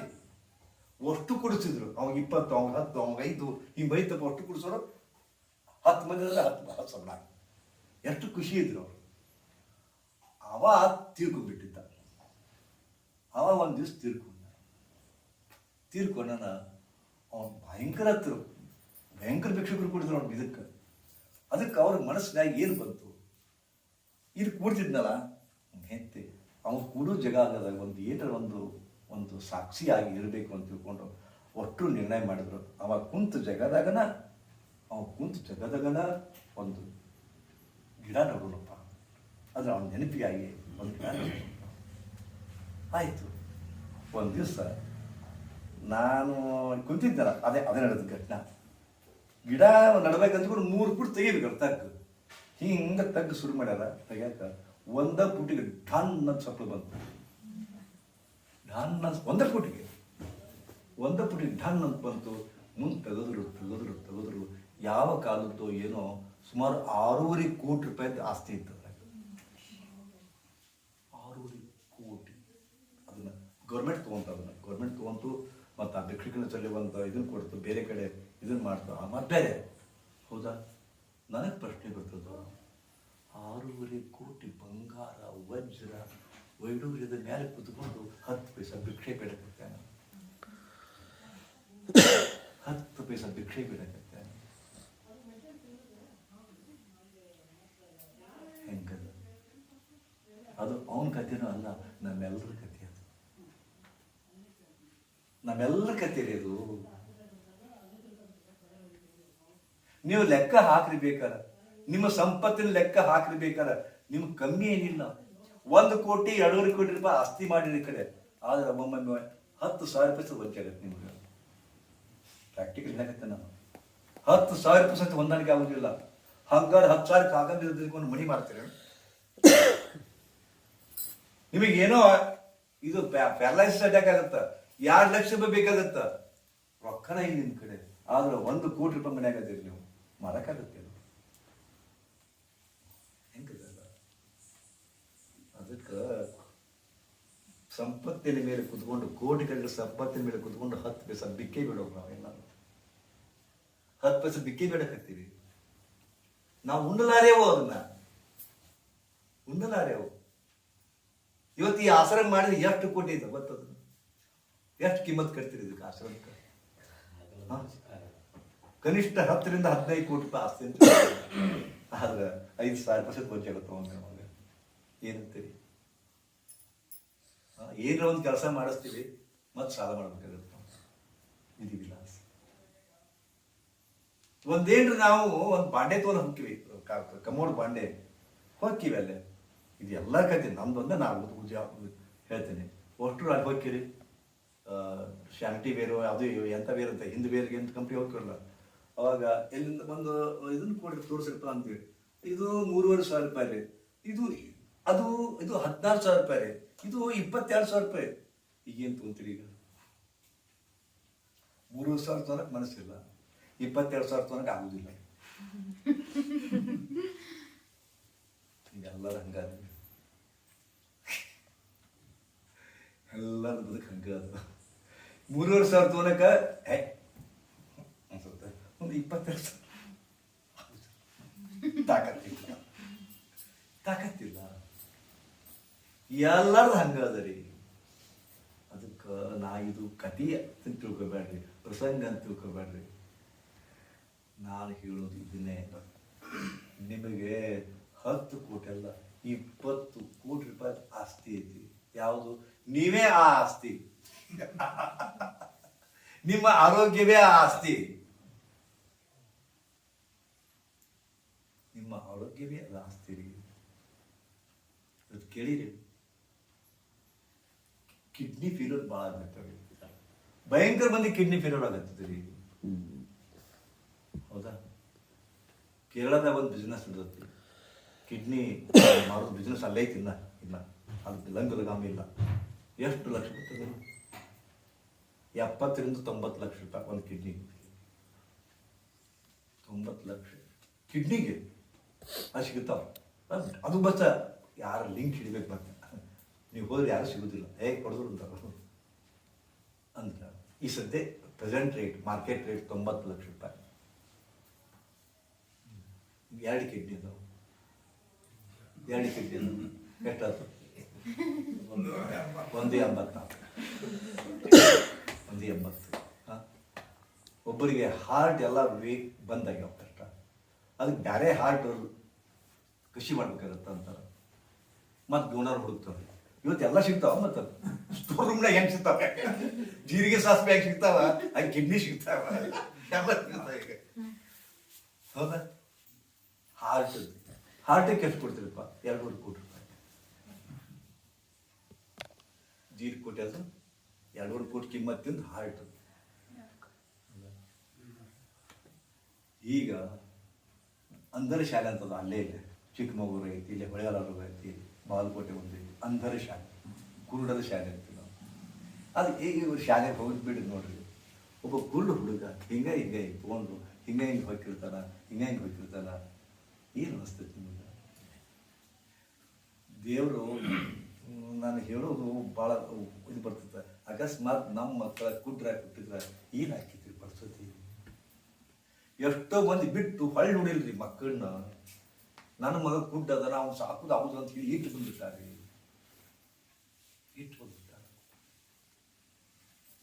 ಈಗ ಒಬ್ಬರ ಮಗ ಅವ್ರ ಕೋಟ್ಯಾಧೀಶರ ಮಗ ಅದನ್ನ ಅವ್ರು ತಯಾರದಾಗಿಸಿದ್ದೆ 5 ಕೋಟಿ ರೂಪಾಯಿ ಕೊಟ್ರ 1 ಕಣ್ಣು ಕೊಡ್ರಿ ಅಂತ ಕೊಡ್ತಾರೆ. ಅವರು 1 ಕಣ್ಣು ಬರ್ಸ್ರಿ ಅವ್ರ ಮಕ್ಕಳು ಕೇಳ್ತಾರೆ. ಅಂದ್ರೆ ಇದರ ಅರ್ಥ 5 ಕೋಟಿ ಕೊಡಕ್ಕ 5 ಕೋಟಿ ಏನಲ್ರಿ, ಕಣ್ಣಿನ ಮುಂದೆ ಏನಲ್ರಿ, ಜಗತ್ತನ್ನೇ ನೋಡಿದ್ರಿ. ಸ್ವಲ್ಪ ಊಹಿಸ್ಕೊಳ್ಳಿ, ಜಗತ್ತು ಶೂನ್ಯ ರೀ. ಅಪ್ಪನ ನೋಡೋದಿಲ್ಲ, ಅವ್ವನ್ ನೋಡೋದಿಲ್ಲ, ಮದುವೆ ಆದ್ರೆ ಹೆಂಡತಿನ ಮುಖ ನೋಡೋದಿಲ್ಲ, ಮಕ್ಕಳಾಗೇನೋ ಅವಾಗ ಮಕ್ಕಳು ಸುಂದರವಾದ ಮುಖ ನೋಡೋಕ್ಕಾಗವಲ್ದು ಅವ್ರಿಗೆ. ಪಡ್ಕೊಂತಾವು. ನಮ್ಮ ಅಪ್ಪ ಆಸ್ತಿ ಮಾಡಿಟ್ಟಾನ, ಈಗ ಪ್ಲಾಟ್ ಆಸ್ತಿ ಮತ್ತೆ ಇದ್ದಿಲ್ಲ. ಈಗ ಒಂದು ಜಮೀನಿತ್ತು, NH ಆಯ್ತು, ಅದಕ್ಕೆ ನಾನು ಅಲ್ಲಿ ಪ್ಲಾಟ್ ಮಾಡೀನ್ರಿ. 600 ಪ್ಲಾಟ್ ಕುಂತಾವ್ರಿ, 15 ಲಕ್ಷಕ್ಕೊಂದು ಮಾರಾಕತ್ತಾವ್ರಿ. ಈ ಸದ್ಯ ನಾನು ಕೇಳಿ 90 ಕೋಟಿ ಐತ್ರಿ. ನನಗ 5 ಕೋಟಿ ಅಲ್ಲ 10 ಕೋಟಿ ಅಲ್ಲಿ ದಯವಿಟ್ಟು ಒಂದು ಕನ್ಫರ್ಮ್ ಮಾಡಿ ಅಂತ ಪಡ್ಕೊಂತಾವ. ಏನ್ ಹೇಳಿ, 10 ಕೋಟಿ ರೂಪಾಯಿ ಅಲ್ಲ 5 ಕೋಟಿ ರೂಪಾಯಿ. 5 ಕೋಟಿಗೆ ಒಂದು ಕಣ್ಣು ಅಂದ್ರೆ 2 ಕಣ್ಣು 10 ಕೋಟಿ. 10 ಕೋಟಿ ರೂಪಾಯಿ ಕಣ್ಣು, 5 ಕೋಟಿ ರೂಪಾಯಿ ಹಾರ್ಟ್, 2 ಕೋಟಿ ರೂಪಾಯಿ ಕಿಡ್ನಿ. ಇಲ್ಲೇ ಒಂದು 20 ಕೋಟಿ ಆಯ್ತು. ಸಂಪತ್ತು ಐತಿ ನಿಮ್ಮ ಕಡೆ, ಸಂಪತ್ತು ಅದ ಮತ್ತ ನೀವು 100 ಕೋಟಿ ತೋಡಿ ಇರ್ಲಿಕ್ಕೆ ಏನ್ ಮಾಡೋರು ನೀವು? ಸಂಪತ್ತು ಐತಿಲ್ಲ, ನೀವು ಬಿಕಾರಿ ಹೆಂಗದಿರಿಲ್ಲ. ಇಷ್ಟು ದೊಡ್ಡ ಸಂಪತ್ತು ಇಟ್ಕೊಂಡು ಬಿಕಾರಿ ಹೆಂಗದಿರಿಲ್ಲ, ಅದಿರಿಲ್ಲ. ಮತ್ತ ಕೊಯ್ ಅಂತೀರಿ. ಅದ್ಭುತ ಅದ್ಭುತ. ಅಳ್ತೀರಿ ಮತ್ತ ನೀವು ಹಾಗೆ ಯಾಕ್ರಿ ಅಳ್ತೀರಿ? ಸುಂದರವಾದ 20 ಕೋಟಿ ರೂಪಾಯಿ ದೇಹ ಇಟ್ಕೊಂಡು ಅಳ್ತೀರಲ್ರಿ, ಯಾಕ್ರಿ? ಬುದ್ಧಿಗೆ ಇರ್ತನ ಅನ್ಸೋದಿಲ್ಲ ಇದು. ಅದಕ್ಕೆ ನಾನು ಪದೇ ಪದೇ ಹೇಳೋದು ಏನಪ್ಪಾ ಅಂದ್ರೆ, ಆತ್ಮೀಯರೇ, ಯು ಆರ್ ಫಸ್ಟ್. ಜಗತ್ತ ಬೇಕಾದಾಗಲಿ ನೀವು ಫಸ್ಟ್ ಇರ್ಬೇಕು. ಫಸ್ಟ್ ನಿಮ್ಮ ಬಗ್ಗೆ ವಿಚಾರ ಮಾಡಿ, ಮಾಡ್ರಿ. ನೀವು ಚೆನ್ನಾಗಿರಿ, ನೀವು ಆರೋಗ್ಯವಾಗಿರಿ, ನೀವು ಊಟ ಮಾಡಿ. ನಮ್ದು ಏನಪ್ಪಾ ಅಂತಂದ್ರೆ, ಮಕ್ಕಳಿಗೆ ಊಟ ಮಾಡಿಸ್ತೀವಿ, ಹೆಂಡತಿಗೆ ಊಟ ಮಾಡಿಸ್ತೀವಿ, ಅವ್ರ ಸುಖದಿಂದ ಇಡ್ತೀವಿ. ಆದ್ರೆ ನಿಮ್ಮನ್ನು ನೀವು ನಿರ್ಲಕ್ಷ್ಯ ಮಾಡ್ಕೊಂತೀರಿ. ಒಂದು ಸತ್ಯವನ್ನು ತಿಳ್ಕೊಳ್ಳಿ, ನಿಮಗೆ ಏನಾರ ಆತು ಎಲ್ಲ ಶೂನ್ಯ. ಲಳಕಿಲ್ಲೇ ಯಾವಾಗ ನಿಮ್ಗೆ ಊಟ ಹಾಕಕ್ ಹತ್ತಿದ್ರು, ಕಾಲು ಎತ್ತಕ್ಕಾಗುದಿಲ್ಲ. ಇಲ್ಲೇ ಇದು ಹಚ್ಚಾರ, ಸಲಹೆ ಏರ್ಸ್ಯಾರ, ಮೂಗಿಗೆ ಶ್ವಾಸಕೋಶ ಹಚ್ಚಾರ, ಕಣ್ ತೆಗ್ಯಾಕ ಬರೋದು. ಯಾರು ಬಂದ್ರ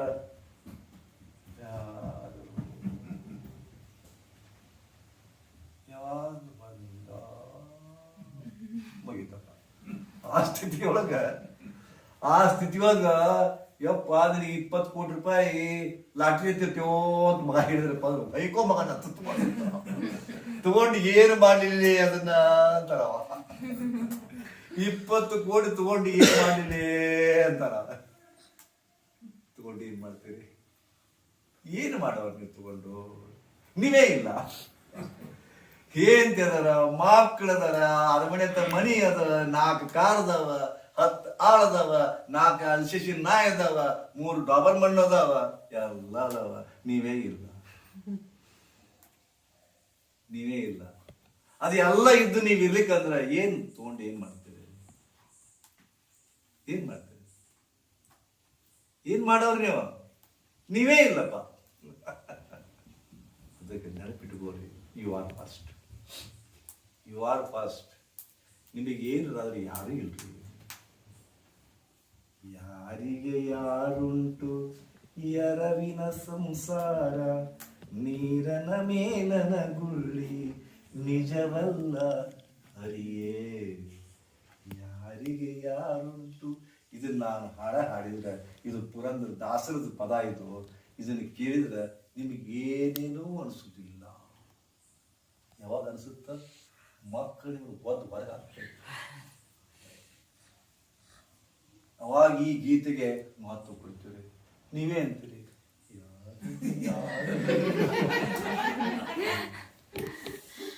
ಅವಾಗ ಹಾಡ್ಕೊಂತ ಕೂಡ್ತೀರ, ಅವಾಗ ಹಾಡ್ತೀರ. ಅವಾಗ ಈಗ ನಾ ಹಾಡಿದ್ರೆ ನಿಮ್ಗೆ ಏನೇ ಅನ್ಸೋದಿಲ್ಲ, ಏನೇನು ಅನ್ಸೋದಿಲ್ಲ. ಬಹಳ ಕೆಟ್ಟದಲ್ಲಿ ಜೀವನ. ಯಾರು ಯಾವ ಹೊತ್ನಾಗ ಬದಲಿ ಆಗ್ತಾರೆ ಹೇಳಕ್ ಬರೋದಿಲ್ಲ. ಯಾವುದು ಯಾವ ಹೊತ್ನಾಗ ಬದಲಿ ಆಗ್ತದೆ ಹೇಳಕ್ ಬರೋದಿಲ್ಲ. ನಿಮ್ಮನ್ನ ಪ್ರಾಣಕ್ಕಿಂತಲೂ ಹೆಚ್ಚು ಪ್ರೀತಿ ಮಾಡ್ತಕ್ಕಂಥ ಹೆಂಡಂದ್ರು ಬದಲಾಗ್ತಾರೆ. ನೀವಿಲ್ದೇ ನಮ್ಮ ಜೀವನಾನೇ ಇಲ್ಲ ಅಂತಕ್ಕಂಥ ಹೇಳ್ತಕ್ಕಂಥ ಮಕ್ಕಳು ಬದಲಿ ಆಗ್ತಾರ್ರಿ. ಮಹೇಂದ್ರ ಕಂಪನಿ, ರೇಮಂಡ್ ಕಂಪನಿ ಸಿಂಗಾಣಿ ಗೊತ್ತಲ್ಲ, ಜಗತ್ತಿನ ನಮ್ಮ ದೇಶದ 6ನೇ ಶ್ರೀಮಂತ ಸಿಂಗಾಣಿ. ರೇಮಂಡ್ ಕಂಪನಿ ಮಗ ಹೊರಗೆ ಹಾಕೇನ್ರಿ. ಬಾಡಿಗೆ ಮನೆಗೆ ಅದಾನ ಅಪ್ಪ. ಮತ್ತೊಬ್ಬರ ಕತಿ ಅಲ್ಲ, ಸಿಂಗಾಣಿ ಮಹೇಂದ್ರ, ಇದು ರೇಮಂಡ್ ಕಂಪನಿ. ಎಷ್ಟು ಕೆಟ್ಟ ಅನಿಸ್ತಿರ್ಬೋದು. ಮಗ ಹೊರಗೆ ಹಾಕ್ಯಾನ್ರಿ. ಮತ್ತ ವಿಚಿತ್ರ ಅಂದ್ರ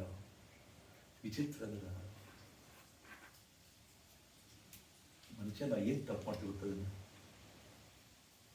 ಇನ್ಕಮ್ ಟ್ಯಾಕ್ಸ್ ಉಳ್ಸಕ್ ಹೋಗ್ತೀವಿ. ಮಗನ ಖಾತೆಗೆ ಒಂದು, ಹೆಂಡತಿ ಖಾತೆಗೆ ಒಂದು, ಸಚಿ ಖಾತೆಗೆ ಒಂದು, ಎಲ್ಲ ಇದು ಮಾಡ್ತಾರೆ. ಈ ಪುಣ್ಯಾತ್ಮ ಏನ್ ಮಾಡ್ತಾನೆ ಗೊತ್ತದ, ಎಲ್ಲರ ಖಾತೆಗೂ ಎಲ್ಲ ತುಂಬ್ಯಾನ. ತಂದರ ಸುಖದಿದ್ದಿರ್ಬೇಕಿಲ್ಲ. ಏನ್ ಲೋನ್ ತಗೋದ ಒಟ್ಟು ತಾನು ಖಾತೆಗೆ ಇಟ್ಕೊಂಡ,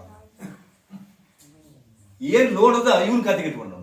ಬ್ಯಾರೆ ಯಾರಲ್ಲ ಏನು ಸಂಪತ್ತು ಬರಲಿಲ್ಲ, ಸಾಲ ಇವನ ಹೆಸರಲ್ಲಿ ಉಳಿತಲ್ಲ, ಎಲ್ಲ ಸಾಲ ಮ್ಯಾಲ ಸಾಲದ ಎಲ್ಲ ಬ್ಯಾಂಕದ್ದು ಇವನ್ ಕಡೆ ಹುಚ್ಚಿಡೋದು. ಅವಾಗ ಗುರುಜಿ ಇನ್ಕಮ್ ಟ್ಯಾಕ್ಸ್ ಉಳ್ಸಾಕ್ ಹೋಗಿ ಇವ್ರ ಹೆಸರಲ್ಲಿ ಮಾಡಿದ್ಯಾ, ಸಾಲ ಎಲ್ಲ ನನ್ನ ಹೆಸರು ಇಟ್ಕೊಂಡ್ಯಾ ಗುರುಜಿ, ನೀನ ಮಾಡಿ ನೀನ ಸಿಗ್ತಿರ್ಸಂತಾರ್ರಿ ನಮ್ಮ ಮಕ್ಕಳು.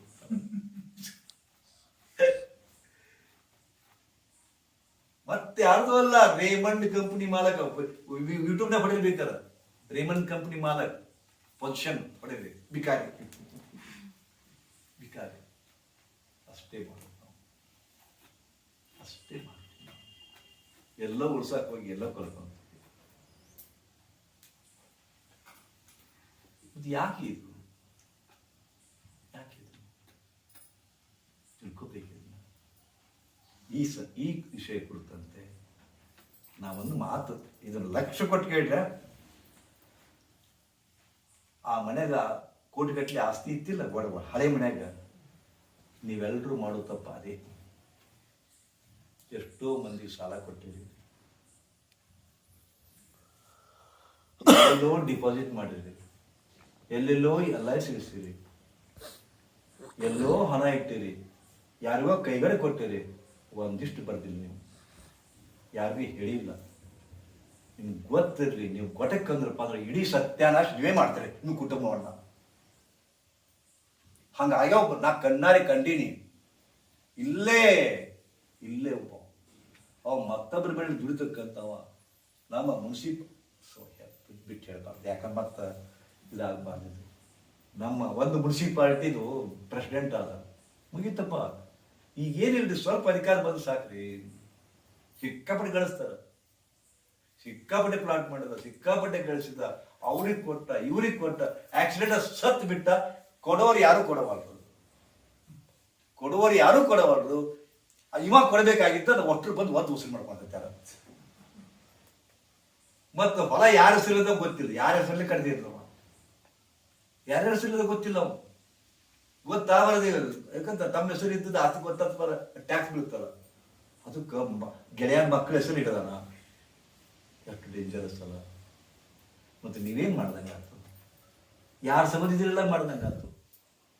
ಅದಕ್ಕೆ ಈ ವಿಷಯದೊಳಗೆ ನೀವೇನು ತಿಳ್ಕೊರಿ, ನಿಮ್ಮ ವೈಯಕ್ತಿಕ ಜಾವಕಗಳನ್ನು ಏನು ಮಾಡಿದಿರಿ, ಎಷ್ಟದ ಆಸ್ತಿ, ಎಲ್ಲಿ ಪ್ಲಾಟ್ ಅದಾವ, ಒಂದು ಬರೆದು ನಿಮ್ಮ ಅತ್ಯಂತ ಆತ್ಮೀಯರ ಕಡೆಗೆ ಅಥವಾ ಬ್ಯಾಂಕ್ನಿಗೆ ಇಟ್ಟು ಬಿಡ್ರಿ. ಯಾಕಂದ್ರೆ ಜೀವನ ಯಾವಾಗ ಎಂಡ್ ಆಗುತ್ತೆ ಹೇಳಕ್ಕೆ ಬರುವುದಿಲ್ಲ. ಅತ್ಯಂತ ಗೋಪ್ಯವಾಗಿರ್ರಿ. ಮತ್ತು ಯಾರಿಗೆ ಏನು ಕೊಡ್ಬೇಕು ವಿಲ್ ಮಾಡ್ಕೊಳ್ಳಿ. ಇಲ್ಲಿಕಂದ್ರೆ ಭಾಳ ಅವ್ರು ಬಡ್ದಾಡ್ಕೊಂಡು ಕೊಲೆ ಮಾಡ್ಕೊಂತಾರ್ರಿ. ಅನ್ನ ತಮ್ಮ ಕೊಲೆ ಮಾಡ್ತಾರೆ, ತಮ್ಮ ನಾನು ಕೊಲೆ ಮಾಡ್ತಾರೆ. ಈ ಆಸ್ತಿ ಸಂಬಂಧ ಅದಕ್ಕೆಲ್ಲ ದಾರಿ ಮಾಡ್ಕೊಟ್ರೆ ಯಾರು? ನೀವೇ. ಒಂದು ತುತ್ತು ಕೂಳ್ ತಿಂದಿಲ್ಲ ಅವನು, ಎಲ್ಲ ಸೇರಿಸಿಟ್ರಿ ನೀವು ಎಲ್ಲ ಅವ್ರು ಉಳಿಸ್ಲಿಲ್ಲ. ಎದಕ್ಕೆ ಏನ್ ಮಾಡಿದ್ರಿ ನೀವು? ಹುಟ್ಟು ಏನ್ ಮಾಡಿದ್ರಿ? ನಿಮ್ಮ ಮಕ್ಕಳಿಗೆ ಉಪಯೋಗ ಆಗಲಿ, ನಿಮ್ಮ ಕುಟುಂಬಕ್ಕೆ ನೀವು ಉಪಯೋಗ ಆಗಿಲ್ಲ, ಮತ್ತೆ ಯಾರಿಗೂ ಉಪಯೋಗ ಆಗ್ತೈತಿ? ನೀವು ಎಂತ ಅಜ್ಞಾನ ನಿಮ್ದು? ನಾ ಹೇಳ್ಬೇಕೈತಿ. ನಾನು ಪ್ರತಿಯೊಂದು ಕಡೆ ಹೇಳ್ತೀನಿ, ದಯವಿಟ್ಟು ನಿಮ್ಮ ಆಸ್ತಿ ವಿವರ ವೇಸ್ಟ್ ಆಗಬಾರ್ದು. ಎಷ್ಟು ಬೆಳೆಸ್ತೀರಿ ಎಲ್ಲ ಮಾಹಿತಿ ಇರಲಿ, ಎಲ್ಲ ಮಾಹಿತಿ ಇರಲಿ. ನಿಮ್ಮದು ಅಟ್ಲೀಸ್ಟ್ ನಿಮ್ಮ ಮಕ್ಕಳು ಉಂಡ್ಲಿ, ನಿಮ್ಮ ಹೆಂಡ್ರು ಉಂಡ್ಲಿ. ಭಾಳ ಡೇಂಜರಸ್ ರೀ. ಎಷ್ಟೋ ಕೋಟಿಗಟ್ಟಲೆ LIC ಒಳಗೆ ಇವತ್ತಿಗೂ ಬೆಳಿತೈತಿ. ಹಿಂಗಾಗಿ ಈ ತಪ್ಪೇ ಬೆಳಿತೈತೆ ಅದು. ಅಂತ ತಪ್ಪು ಮಾಡಬೇಡಿ. ಉಳ್ಕಿದವ್ರು ಕೇಳ್ತಾರೆ, ಅವ್ರಿಗೆ ಗೊತ್ತಿಲ್ಲ. ನೀವು ನಮ್ಮವರಾಗಿ ಒಂದು ಕಿವಿಮಾತು ಹೇಳ್ತಾ ಇದ್ದೀನಿ, ನೀವೇನು ಗಳಿಸಿದ್ರೆ ಅದು ಸೇಫ್ ಆಗಿರಲಿ, ಸೇಫ್ ಆಗಿ ನಿಮ್ಮ ಮಕ್ಕಳಿಗೆ ಮುಟ್ಲಿ. ಆದ್ರೆ ಒಂದು ಹೇಳ್ತೀನಿ, ನೀವು ಜೀವಂತವಿರೋವರೆಗೂ ಅದನ್ನ ಎಂಜಾಯ್ ಮಾಡಿರಿ. ನೀವು ಜೀವಂತ ಇದ್ದಾಗನೇ ಮಕ್ಕಳಿಗೆ ಟ್ರಾನ್ಸ್ಫರ್ ಮಾಡಬೇಡ್ರಿ. ಭಿಕ್ಷುಕರಾಕಿರಿ ನೀವು, ಭಿಕ್ಷುಕರಾಕಿರಿ. ನೀವು ಸತ್ತ ಮೇಲೆ ನಾವು ತಗೋಬೇಕು ಅದು, ಬಟ್ ಅದ್ರ ಅವ್ರು ದಕ್ಕಿರ್ಬೇಕು. ನೀವು ಸತ್ತ ಮೇಲೆ ನಿಮ್ಮ ಆಸ್ತಿ ಅದಕ್ಕೆ ವ್ಯವಸ್ಥೆ ಮಾಡ್ಕೊಳ್ಳಿ. ಎಲ್ಲ ಬಿಡಿದ್ಬಿಟ್ಟು ವ್ಯವಸ್ಥೆ ಮಾಡ್ಕೊಳ್ಳಿ. ಇಷ್ಟು ಸಾಲದ ಅಂತ ಬರೀರಿ, ಇವನ್ ಕಡೆ ಸಾಲದ ಇಷ್ಟದ, ಹಿಂಗೆ ಬಡ್ಡಿ ವ್ಯವಹಾರ ಮಾಡೀನಿ, ಆ ಬಡ್ಡಿ ಕೊಡಬೇಕು, ಇವನ್ನೆಲ್ಲ ಪ್ರೂಫ್ ಇಟ್ಕೊರಿ. ಇಲ್ಲಿಗಂದ್ರೆ ಒಂದು ಪೈಸಾನು ಬರೋದಿಲ್ಲ ಸತ್ತ ಮೇಲೆ. ಇದು ವೈಯಕ್ತಿಕ ನಾ ಮಾತು ಹೇಳೋದು ಆ್ಯಕ್ಚುಲಿ, ಆದರೆ ಅತಿ ಅವಶ್ಯಕತೆ. ಮೊನ್ನೆ ನಮ್ಮ ಶಿಷ್ಯರೊಬ್ಬರು, ಅವ್ರ ತಂದೆ ಇಮಿಡಿಯೇಟ್ ಸಡನ್ ಆಗಿ ಬೆಂಗಳೂರಿಗೆ ಹಾಸ್ಪಿಟಲ್ ಸೇರ್ಬೇಕಾಗ್ತದೆ. ಅದಕ್ಕೆ ಟೆನ್ಷನ್ ಏನಪ್ಪ ಅಂದ್ರೆ, ನಮ್ಮಪ್ಪ ಸಾಯ್ತಾನ, ಕುಮಾರ ಅದಾನ, ನಮ್ಮಪ್ಪ ಸಾಯ್ತಾನ, ಮುಂದೆ ಹೆಂಗೆ, ಎಲ್ಲಿ ಸಾಲ ಮಾಡ್ಯಾನೋ ಏನು, ಮತ್ತು ಅಂತಂಬ್ರದಾರ ಅವ್ರು ಬಂದು ಏನು ಮಾಡ್ತಾರೋ ಏನು, ಅವ್ರು ಎಲ್ಲಿಟ್ಟಾರ ರೊಕ್ಕ ಗೊತ್ತಿಲ್ಲ, ಹೆಂಗೋ ಏನೋ. ಇದಕ್ಕೆ ಹುಚ್ಚಾಗ್ಬಿಟ್ಟಿದ್ದಾಕಿ. ಗುರುಜಿ ಏನರ ಮಾಡ್ರಿ, ನಮ್ಮ ಅಪ್ಪನ ಉಳಿಸ್ರಿ ಗುರುಜಿ, ನಿಮಗೆ ನಾನು ಭಾಳ ಅನ್ಯಾಯ ಆಗ್ತೀನಿ ಗುರುಜಿ, ನಮ್ಮ ಅಪ್ಪನ ಉಳಿಸ್ರಿ. 22 ದಿವಸ ಸತತವಾಗಿ ಧ್ಯಾನ ಮಾಡಿ ಇದನ್ನು ಮಾಡಿ ಅವರಪ್ಪ ಉಳಿದು ಬಂದ. ಈಗ ರಾಮಾದರ ಅವ್ನು ಹೇಳೀನಿ, ಮೊದಲು ನೀ ಅದನ್ನು ಮಾಡಂತ, ನೀನು ಅದನ್ನು ಮಾಡಕ್ಕೆ ಓದಿಸೈತಿ ನಿನ್ನ ಅಂತ. ಭಾಳ ಕಂಗಾಲಾಗಿದ್ದ ಆಕೆ. ಹಿಂಗೆ ಎಷ್ಟು ಮಂದಿ ನನ್ನ ಶಿಷ್ಯರದಾರಪ್ಪ ಅಂದ್ರೆ, ನಾ ಎಷ್ಟು ಹಚ್ಕೊಂಡಪ್ಪ ಅಂದ್ರೆ ಅವ್ರು ಸಾಕು ಮಕ್ಕಳು ಅಂತ ತಿಳ್ಕೊಡಿ. ನಾನು ಅವ್ರಲ್ಲಿ ಡಾಕ್ಟರ್ ಸುಮಾ ಅಂತ, ಅವ್ರು ನನ್ನ ಅಪ್ಪ ಅಂತೇಳಿ, ಅಪ್ಪ ಗುರು ನೀನೇ ಎಲ್ಲ ತಿಳ್ಕೊಂಡವ್ರು. ಅವರು ಭಾಳ ನಂಬ್ಯಾರ. ಹೌದಾ? ನಾವೇನು ಮಾಡಬೇಕಾಗುತ್ತೆ? ಹೌದಾ? ಎಷ್ಟು ಭೀಕರ ಅದಲ್ಲ. ಅಕಸ್ಮಾತ್ ಅವರು ದವಾಖಾನೆಯಿಂದ ಹೊರಗೆ ಬರಬೇಕಾದ್ರೆ ಹೆಣ ಆಗಿ ಬಂದಿದ್ರಪ್ಪ ಅಂತಂದ್ರೆ, ಈಕಿ 2 ಹೆಣ ಹಾಕಿದ್ದಕ್ಕೆ. ಅದಕ್ಕೆ ಇಂಥವೆಲ್ಲ ಅನೇಕ ಘಟನೆಗಳನ್ನು ನಾನು ನೋಡಿದ್ದೀನಿ, ಅನುಭವಿಸಿದ್ದೀನಿ, ಕೇಳಿದ್ದೀನಿ. ಅದಕ್ಕೆ ನಿಮ್ಮ ಬದುಕಿನೊಳಗೂ ಅದು ಬರಬಾರದು ಅಂದರೆ ನಾನು ಹೇಳೋ ಮಾತನ್ನು ದಯವಿಟ್ಟು ಸರಿಯಾಗಿ ಕೇಳ್ಕೊಳ್ಳಿ. ಒಂದು, ನೀವು ಇರೋವರೆಗೂ ನೀವು ಗಳಿಸಿದ ಆಸ್ತಿಯನ್ನು ಅನುಭವಿಸಿ. ನಿಮ್ಮ ನಂತರದೊಳಗೆ ನಿಮ್ಮ ಮಕ್ಕಳದು ಅನುಭವಿಸುವಂತೆ ಅರೇಂಜ್ಮೆಂಟ್ ಮಾಡಿ ಸಾಯಿರಿ. ಸಾವು ಯಾರಿಗೂ ತಪ್ಪಿದ್ದಲ್ಲ. ಆದರೆ ಸಾಯೋ ಮುನ್ನ ಮತ್ತೊಬ್ಬರಿಗೆ ಹೆಲ್ಪ್ ಅಂತೂ ನೀವು ಮಾಡೋದಿಲ್ಲ, ದೇಶಕ್ಕೂ ಹೆಲ್ಪ್ ಮಾಡೋದಿಲ್ಲ, ಸಮಾಜಕ್ಕೂ ಹೆಲ್ಪ್ ಮಾಡೋದಿಲ್ಲ. ಕನಿಷ್ಠ ನಿಮ್ಮ ಮಕ್ಕಳಿಗೆ ಹೆಲ್ಪ್ ಮಾಡಿ. ಅರ್ಥ ಆಗ್ತದ? ಮಾಡ್ತೀರಾ? ಫೇಸ್ಬುಕ್ನಾಗ ಬಂದದ್ರಿ, ಒಬ್ಬ ಪದ್ಮಶ್ರೀ ಪ್ರಶಸ್ತಿ ಪಡ್ಕೊಂಡಂತ ವ್ಯಕ್ತಿ ಹೈದರಾಬಾದ್ ವೃದ್ಧಾಶ್ರಮ. ಏನ್ ಮಕ್ಕಳು ಏನ್ ಮಾಡ್ತಾರಂತ ಕೇಳಿ ತಗೊಂಡಾರ. ಒಬ್ಬ ಹೆಣ್ಮಗಳು ಸುಪ್ರೀಂ ಕೋರ್ಟ್ ವಕೀಲಿದ್ದಾರ, ವೃದ್ಧಾಶ್ರಮ ಇದ್ದವನ ಮಕ್ಕಳು ತೋರಿ. ಇನ್ನೊಬ್ಬ ಮಗನ ಸುಪ್ರೀಂ ಕೋರ್ಟ್ ವಕೀಲ, ಇವ ವೃದ್ಧಾಶ್ರಮ ಇದ್ದಾನೆ. ಪದ್ಮಶ್ರೀ ಪಡೆದಂತ ವ್ಯಕ್ತಿ. ಇವು ಪದ್ಮಶ್ರೀ ಸಿಕ್ಕಿ ಏನಂತೀರಿ ಇದಕ್ಕೆ? ಏನಂತೀರಿ ಹೇಳಿದಕ್ಕೆ? ನೀವು ಉತ್ತರ ಕೊಡಿ. ಪದ್ಮಶ್ರೀ ನಮ್ಮ ನಿಮ್ಮಂತ ಸಾಮಾನ್ಯರಲ್ಲ. ಗೌರ್ಮೆಂಟ್ನಿಂದ, ಭಾರತ ಸರ್ಕಾರದಿಂದ ಪದ್ಮಶ್ರೀ ಸಿಕ್ಕಂದ್ರೆ is eminent figure. Eminent figure. ಹೌದಾ? ಮತ್ತು ಇವರೇ ಹೆಂಗೆ ವಿಚಾರ ಸುಪ್ರೀಂ ಕೋರ್ಟ್ ವಕೀಲಪ್ಪ ಅಂತಂದ್ರೆ ಇವ್ ಏನ್ ತೊಗೊಂಡು ಹೊಡಿಬೇಕು ಇವ್ರಿಗೆ? ಇದು ಬದುಕು, ಇದು ಬದುಕ್ರಿ. ಅದಕ್ಕೆ ಇವನ್ನೆಲ್ಲ ಅದರ ತಪ್ಪಿದ ನಿರ್ಣಯ ಎಚ್ಚರ ಆಗಕ್ಕೆ ಹೋಗ್ಬೇಡ್ರಿ. ಹೌದಾ? 4 ಜನರು ಕೇಳ್ತಿರಿಲ್ಲ, ಈಗ ಅವ್ರು ಹೇಳಿದ್ರು ಕೇಳಿದ್ರಿಲ್ಲ, ಫೇಸ್ಬುಕ್ನಾಗ ಹೇಳಿದ್ರಿಲ್ಲ, ಅದು ನೀವು ನಿಮಗೂ ಅಪ್ಲೈ ಮಾಡ್ಕೊರಿ. ಹೌದಾ? ನಿಮಗೂ ಅಪ್ಲೈ ಮಾಡ್ಕೊರಿ. ಬಂದಾಗ ನೋಡೋಣ ಅಂತಿರ್ಲಕ್ಕೆ ಮಾತಾಡ್ರಿ. ಇದನ್ನ ಕೇಳಿನೂ ಕೂಡ ನಾನು ಬದುಕಲು ಹಂಗೆ ಆಗ್ಲಿಕ್ಕಿಲ್ಲ ಅಂತಿದ್ವಿ ಅಂತೀವ್ರಿ. ಒಂದು ಆತ್ಮವಿಶ್ವಾಸ ಬರ್ತದ, ಒಂದು ಓವರ್ ಕಾನ್ಫಿಡೆನ್ಸ್ ಬರ್ತದ. ಇವೆಲ್ಲ ನನ್ನ ಮಕ್ಳು ಹೆಂಗಲ್ಲ ಹಿಂಗ್ ಮಾಡ್ತಾರಣ. ಬದಲಾವಣೆ ಜಗತ್ತಿನ ನಿಯಮ ರೀ. ಎಲ್ಲವೂ ಬದಲಾಗ್ತದ, ಸಮಯ ಬದಲಾಗ್ತದ, ಕಾಲ ಬದಲಾಗ್ತದ, ಕಾಲದ ಜೊತೆಗೆ ಮನಸ್ಸುಗಳು ಬದಲಾಗ್ತದ. ನೀವು ಬದಲಾಗ್ತೀರಿ, ನಿಮ್ಮ ಶರೀರ ಬದಲಾಗ್ತದ, ನಿಮ್ಮ ಮಕ್ಕಳು ಬದಲಾಗ್ತಾರ, ನಿಮಗೆ ಹೆಂಡತಿ ಬದಲಾಗ್ತಾರ. ಇವತ್ತಿದ್ದಂಗೆ ನಾಳೆ ಇರ್ತಾರ ಅಂತ ತಿಳ್ಕೊಂಡು ನಿರೀಕ್ಷೆ ಮಾಡಬೇಡ್ರಪ್ಪ. ನಾ ಹೇಳಿಲ್ಲ, ಅವ್ರು 22 ವರ್ಷ ವೈವಾಹಿಕ ಜೀವನ ಮಾಡ್ಯಾರ ಪುನಾದಾಗ. ನಮ್ಮ ಶಿಷ್ಯ ಗಂಡ ಹೆಂಡತಿ ಇಬ್ರು ನನ್ನ ಶಿಷ್ಯರ. ಅವರು ಪಡಗನ ಏನಂತೆ ನಾ ಹೇಳಕ್ ಹೋಗ್ತೀನಿ. ಒಂದು ಪೇಂಟ್ ಅಂಗಡಿ ಮಾಲಕ 6 ಕಡೆ ಬ್ರಾಂಚ್ ತೆಗದ. ಒಂದು ಕಡೆ ನೋಡಾಕ, ಒಂದೊಂದು ಕಡೆ ಒಬ್ಬ ಸೂಪರ್ವೈಸರ್ ಅಂತ ಇಟ್ಟ. ಅದ್ರಾಗ ಪುನಾದಕ್ಕೆ ಒಬ್ಬ ಹುಡುಗಿ, ಆಕೆ ಜವಾಬ್ದಾರಿ ಕೊಟ್ಟ. ಬರ್ತಾ ಬರ್ತಾ ಆಕಿಗೆ ಅವಾಗ ಇದು ಶುರು ಆಯ್ತು. ನಾವು ಇವುಗಳ ವಯಸ್ಸಾಗ್ಯಾವ. ಆ ಹುಡುಗಿ 23 ವರ್ಷ. ಇದು ಶುರು ಆಯ್ತು. ಹೆಂಡತಿ ಡೈವರ್ಸ್ ಕೊಟ್ಟಾನ್ರಿ. ಹೆಂಡತಿಗೆ ಡೈವರ್ಸ್ ಕೊಟ್ಟಾಳ. ಈಕಿ ಸ್ವಾಕ್ಯನಾಗಿರ್ಲ ನನ್ನ ಗಂಡ ಗಳಚಾನ ನಂದೆಲ್ಲ ಬರೋಬ್ಬರ ಇದು. ತೋರೆ ಬಾವನ ಅವನ ಕೋರ್ಟ್ನಾಗ ಕೇಸ್ ಐತಿ, ಮುಗಿತಲ್ಲ ಗೊತ್ತದ ಕೋರ್ಟದ್ದು. ಏನು 10 ಪೈಸೆ ಬಂದಿಲ್ಲ ಆಕಿಗಿನ್ನ. ಪರಿಹಾರದನ ಕೇಳ್ಯಾರ, ಕೊಡ್ತದಂತ ನಾವು. ಅದಕ್ಕೆ ಎಲ್ಲ ಬದಲಾಗ್ತದ್ರಿ. ಬದಲಾಗೋದನ್ನ ನೆಚ್ಕೋಬೇಡ್ರಿ, ಬದಲಾಗೋದನ್ನ ನೆಚ್ಕೋಬೇಡ್ರಿ. ಬದಲಾಗೋದನ್ನ ನೆಚ್ಚಿ ದುಃಖಕ್ಕೆ ಈಡು ಆಗಬೇಡ್ರಿ. ಸದಾ ಜಾಗೃತ. ಅದಕ್ಕೆ ವಿವೇಕಾನಂದರು ಸುಮ್ಮನೆ ಹೇಳಿಲ್ಲ, ಹೇಳಿ ಎದ್ದೇಳಿ ಅಂದ್ರ ಅವರು. ಎಷ್ಟು ಮೀನಿಂಗ್ಫುಲ್ ಅದ ಗೊತ್ತದ. ಹೋಗ್ಬೇಕು ಆರಾಮ. ಹೌದಾ? ಈಗ ಮಕ್ಕಳಿಗೆ ಇರಿಸ್ತೀವಿ ನಾವು, ತಂಡಿರ್ತದ, ಹೊತ್ಕೊಂಡ್ಬಿಡ್ತಾವ. 8 ಗಂಟೆ ಆಯ್ತು, ಹೇಳೋ ವಿಲಾಸ, ಹೇಳೋ. ಎದ್ದಿನ ಬಿಡವ ಅಂತ ಅಲ್ಲೇ ಮುಕ್ಕೊಂಡ, ಅಲ್ಲೇ ಎದ್ದಿನ ಬೇ ಅಂತ. ನಿದ್ದಿಯಿಂದ ಎದ್ದನವ, ಹಾಸಿಗೆಯಿಂದ ಎದ್ದಿಲ್ಲ. ನಿದ್ದಿಯಿಂದ ಎದ್ದಿರಿ ನೀವು, ಹಾಸಿಗೆಯಿಂದ ಎದ್ದಿಲ್ಲ. ಅದಕ್ಕೆ ನಿಮ್ಮಂತವ್ರು ಕಂಡ ವಿವೇಕಾನಂದರು ಹೇಳಿ ಎದ್ದೇಳಿ. ಎಷ್ಟು ಮೀನಿಂಗ್ಫುಲ್ ಆಯ್ತಲ್ಲ, ಹೇಳಿ ಎದ್ದೇಳಿ ಅಂದ್ರು ಅವರು. ಅದಕ್ಕೆ ನೀವು ಎದ್ದಿರಿ ಕರೆ, ಆದ್ರೆ ಎದ್ದೇಳಿ ಅಂತ. ಎದ್ದೇಳಿ, ಜಾಗೃತ ಅಂತಾರೆ. ಜಾಗೃತ, ಉತ್ತಿಷ್ಠ ಜಾಗೃತ ಅಂತಾರೆ. ಅದಕ್ಕೆ ಒಳಗೆ ಏನು ಜಾಗೃತ ಆಗ್ಬೇಕಪ್ಪ? ಟೋಟಲಿ ಹೇಳ್ತಿರಲ್ಲ, ಒಳಗಿಂದ ಜಾಗೃತ ಮಾಡ್ಕೊಳ್ಳಿ. ಜಾಗೃತ ಏನ್ ಜಾಗೃತ? ಅದಕ್ಕೆ ಒಂದು ಗಾದಿ ಮಾತು ಬರ್ತದ, ಜೋ ಜಾಗತ ಹೈ ಓ ಪಾವತ ಹೈ. ಜೋ ಜಾಗತ ಹೈ ಓ ಪಾವತ ಹೈ. ಯಾರು ಹೇಳ್ತಾರ ಅವ್ರು ಪಡ್ಕೊಂತಾರ. ಜೋ ಜಾಗತ ಹೈ ಓ ಪಾವತ ಹೈ, ಜೋ ಸೋವತ ಹೈ ಓ ಖೋವತ ಹೈ. ಎಷ್ಟು ಖುಷಿ ಆಯ್ತಲ್ಲ. ಯಾರು ಹೇಳ್ತಾರ ಅವ್ರು ಪಡ್ಕೊಂತಾರ, ಯಾರು ಮಕ್ಕೊಂತಾರ ಹಾಳು ಮಾಡ್ತಾರ, ಕಳ್ಕೊಂತಾರ. ಅದಕ್ಕೆ ನೀವು ಜಾಗತ ಆಗ್ತಿರೋ, ಪಾವತ ಏನು ಖೋವತ ಆಗ್ತಿರೋ, ಸೋವತ ಆಗ್ತಿರೋ ನಿಮ್ಗೆ ಇಷ್ಟಪಟ್ಟದ್ದು.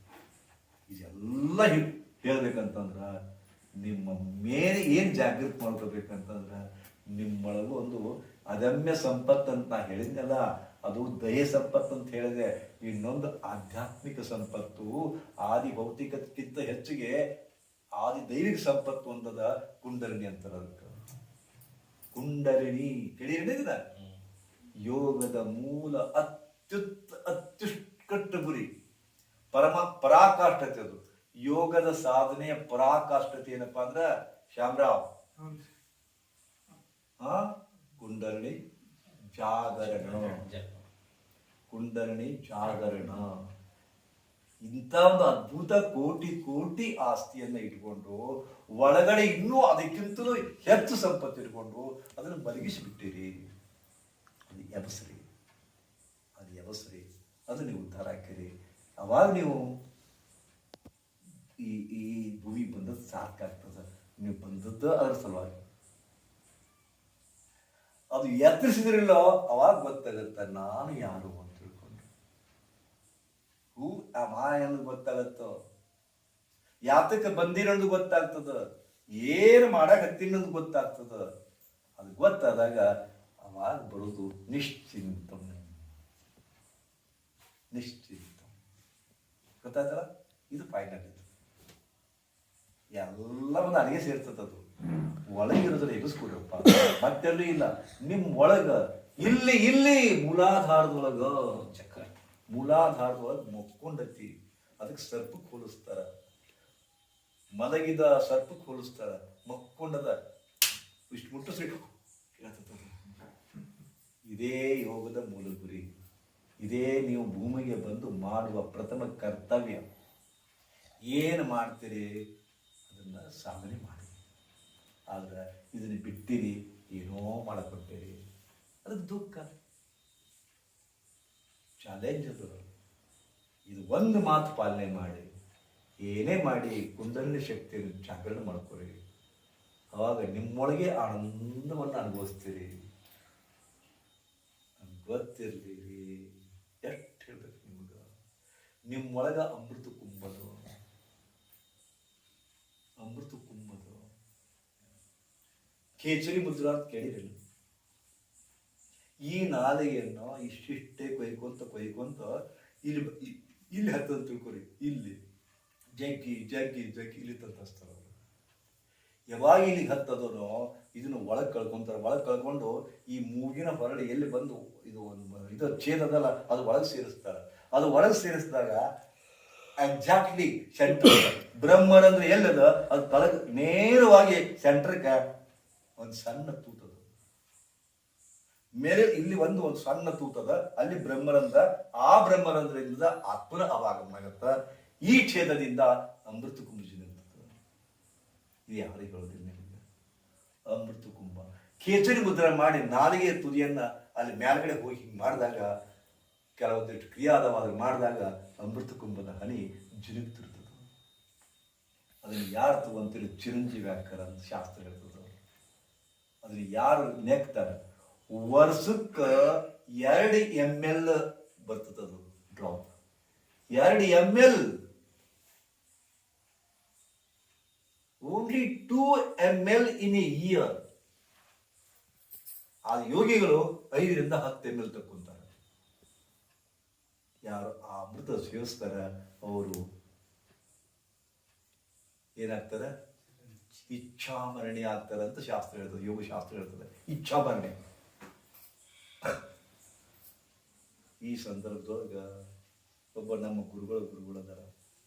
967 ವಯಸ್ಸಾಗಿದ್ದು ನಾವು ಭೇಟಿಯಾದಾಗ. ಇನ್ನೂ ಜೀವಂತ ಅದಾರ. ಹೌದಾ? ಇನ್ನೂ ಜೀವಂತ ಅದಾರ.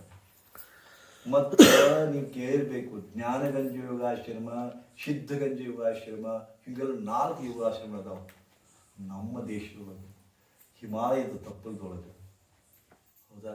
ಅದು ನೀವು ನೋಡ್ಲಿಕ್ಕೆ ಶಕ್ತಿ ಇಲ್ಲ. ಅಲ್ಲಿ ಹೋದ್ರಪ್ಪ ಅಂದ್ರೆ ಎಲ್ಲರೂ 300, 400, 500, 1600 ವಯಸ್ಸು ಮಟ್ಟ ನಾನು ನೋಡ್ಬಂದೆ. ನಾನು 1600 ವಯಸ್ಸಿನವರೆಗೂ ಅವ್ರು ಹೆಂಗೆ ಮಾತಾಡ್ತಾರೆ ಗೊತ್ತದ್ರ? ಅವ್ರ ಗೆಳೆಯರು ಹೆಂಗೆ ಏನು ಲೇಮಗಾರ ಹಿಂಗೆ ಮಾತಾಡ್ತಾರಲ್ಲ. ಅವಾಗ ನಾವು ಸಾಯಲ್ಲ ಸಾಯ ಬರಲ್ಲ ಅಂದ್ರೆ ನಾಳೆಗೆ ಹೋಗ್ಲಿಲ್ಲ ಅಂತ ಕೇಳ್ತಾರೆ ಅವರು. ಹೆಂಗೆ ನೋಡ್ರಿ ಅವ್ರ ಮಾತಿವು ಮತ್ತು ನಾಳೆ ಹೋಗ್ಬಿಡ್ಲ ಅಂದ್ರೆ ಯಾಕೆ ಬ್ಯಾಸರಾಗಿಲ್ಲ ನಿಮ್ಗೆ? ನಾಳೆ ಹೋಗ್ಬಿಡ್ಲೆ ಹಂಗೆ ಹಂಗೆ ಬಿಡ್ಲೆ ಅಂತ ತಾವು ಹಿತ ಅವ್ರು ಮಾತಾಡೋದು. ಈ ಇಚ್ಛಾ ಮಾಡಲಿಗಳು ಯಾವಾಗ ಹೋಗ್ಬೇಕಂತಾರ ಹೋಗ್ತಾರ. ಇನ್ನೂ ಕೆಲವು ಮಂದಿ ಗೋಮುಖಿ ಮ್ಯಾಲೆ ಒಂದು ಆಶ್ರಮ ಇತ್ತು. ಅಲ್ಲೊಬ್ಬ ಎಲ್ಲಾ ಧರ್ಮಕ್ಕೆ ಅವ್ರ ಹೆಸರು ನೆನಪು ಹಾಕಿರ್ತಾರೆ. ಇದು ಹಿಮಾಲಯದ ಕಥಾ ಅಂತ ಗೊತ್ತದ. ಅವ್ರು ತೀರ್ಕೊಂಡ್ರಿಪ್ಪ. ಅವರು ಸಿಖ್ಖರಿಗೆ ಬೇಕಾಗಿದ್ರು, ಮುಸ್ಲಿಮರಿಗೆ ಬೇಕಾಗಿದ್ರು, ಜೈನರಿಗೆ ಬೇಕಾಗಿದ್ರು, ಹಿಂದೂಗಳಿಗೆ ಬೇಕಾಗಿದ್ರು. ಸಿಕ್ಕ ಲಕ್ಷಗಟ್ಟಲೆ ಶಿಷ್ಯರು ಅವರು ದೇಹ ಬಿಟ್ಟರು. ದೇಹ ಬಿಡೋದು ಬಿಟ್ಟರು. ಒಟ್ಟರು ಕುಡಿದು ಎಲ್ಲ ಲಕ್ಷಗಟ್ಟಲೆ ಶಿಷ್ಯರು ಕುಡಿದ್ರು. ಜಗಳ ಶುರು ಆಯ್ತು ಅವ್ರಿಗೆ.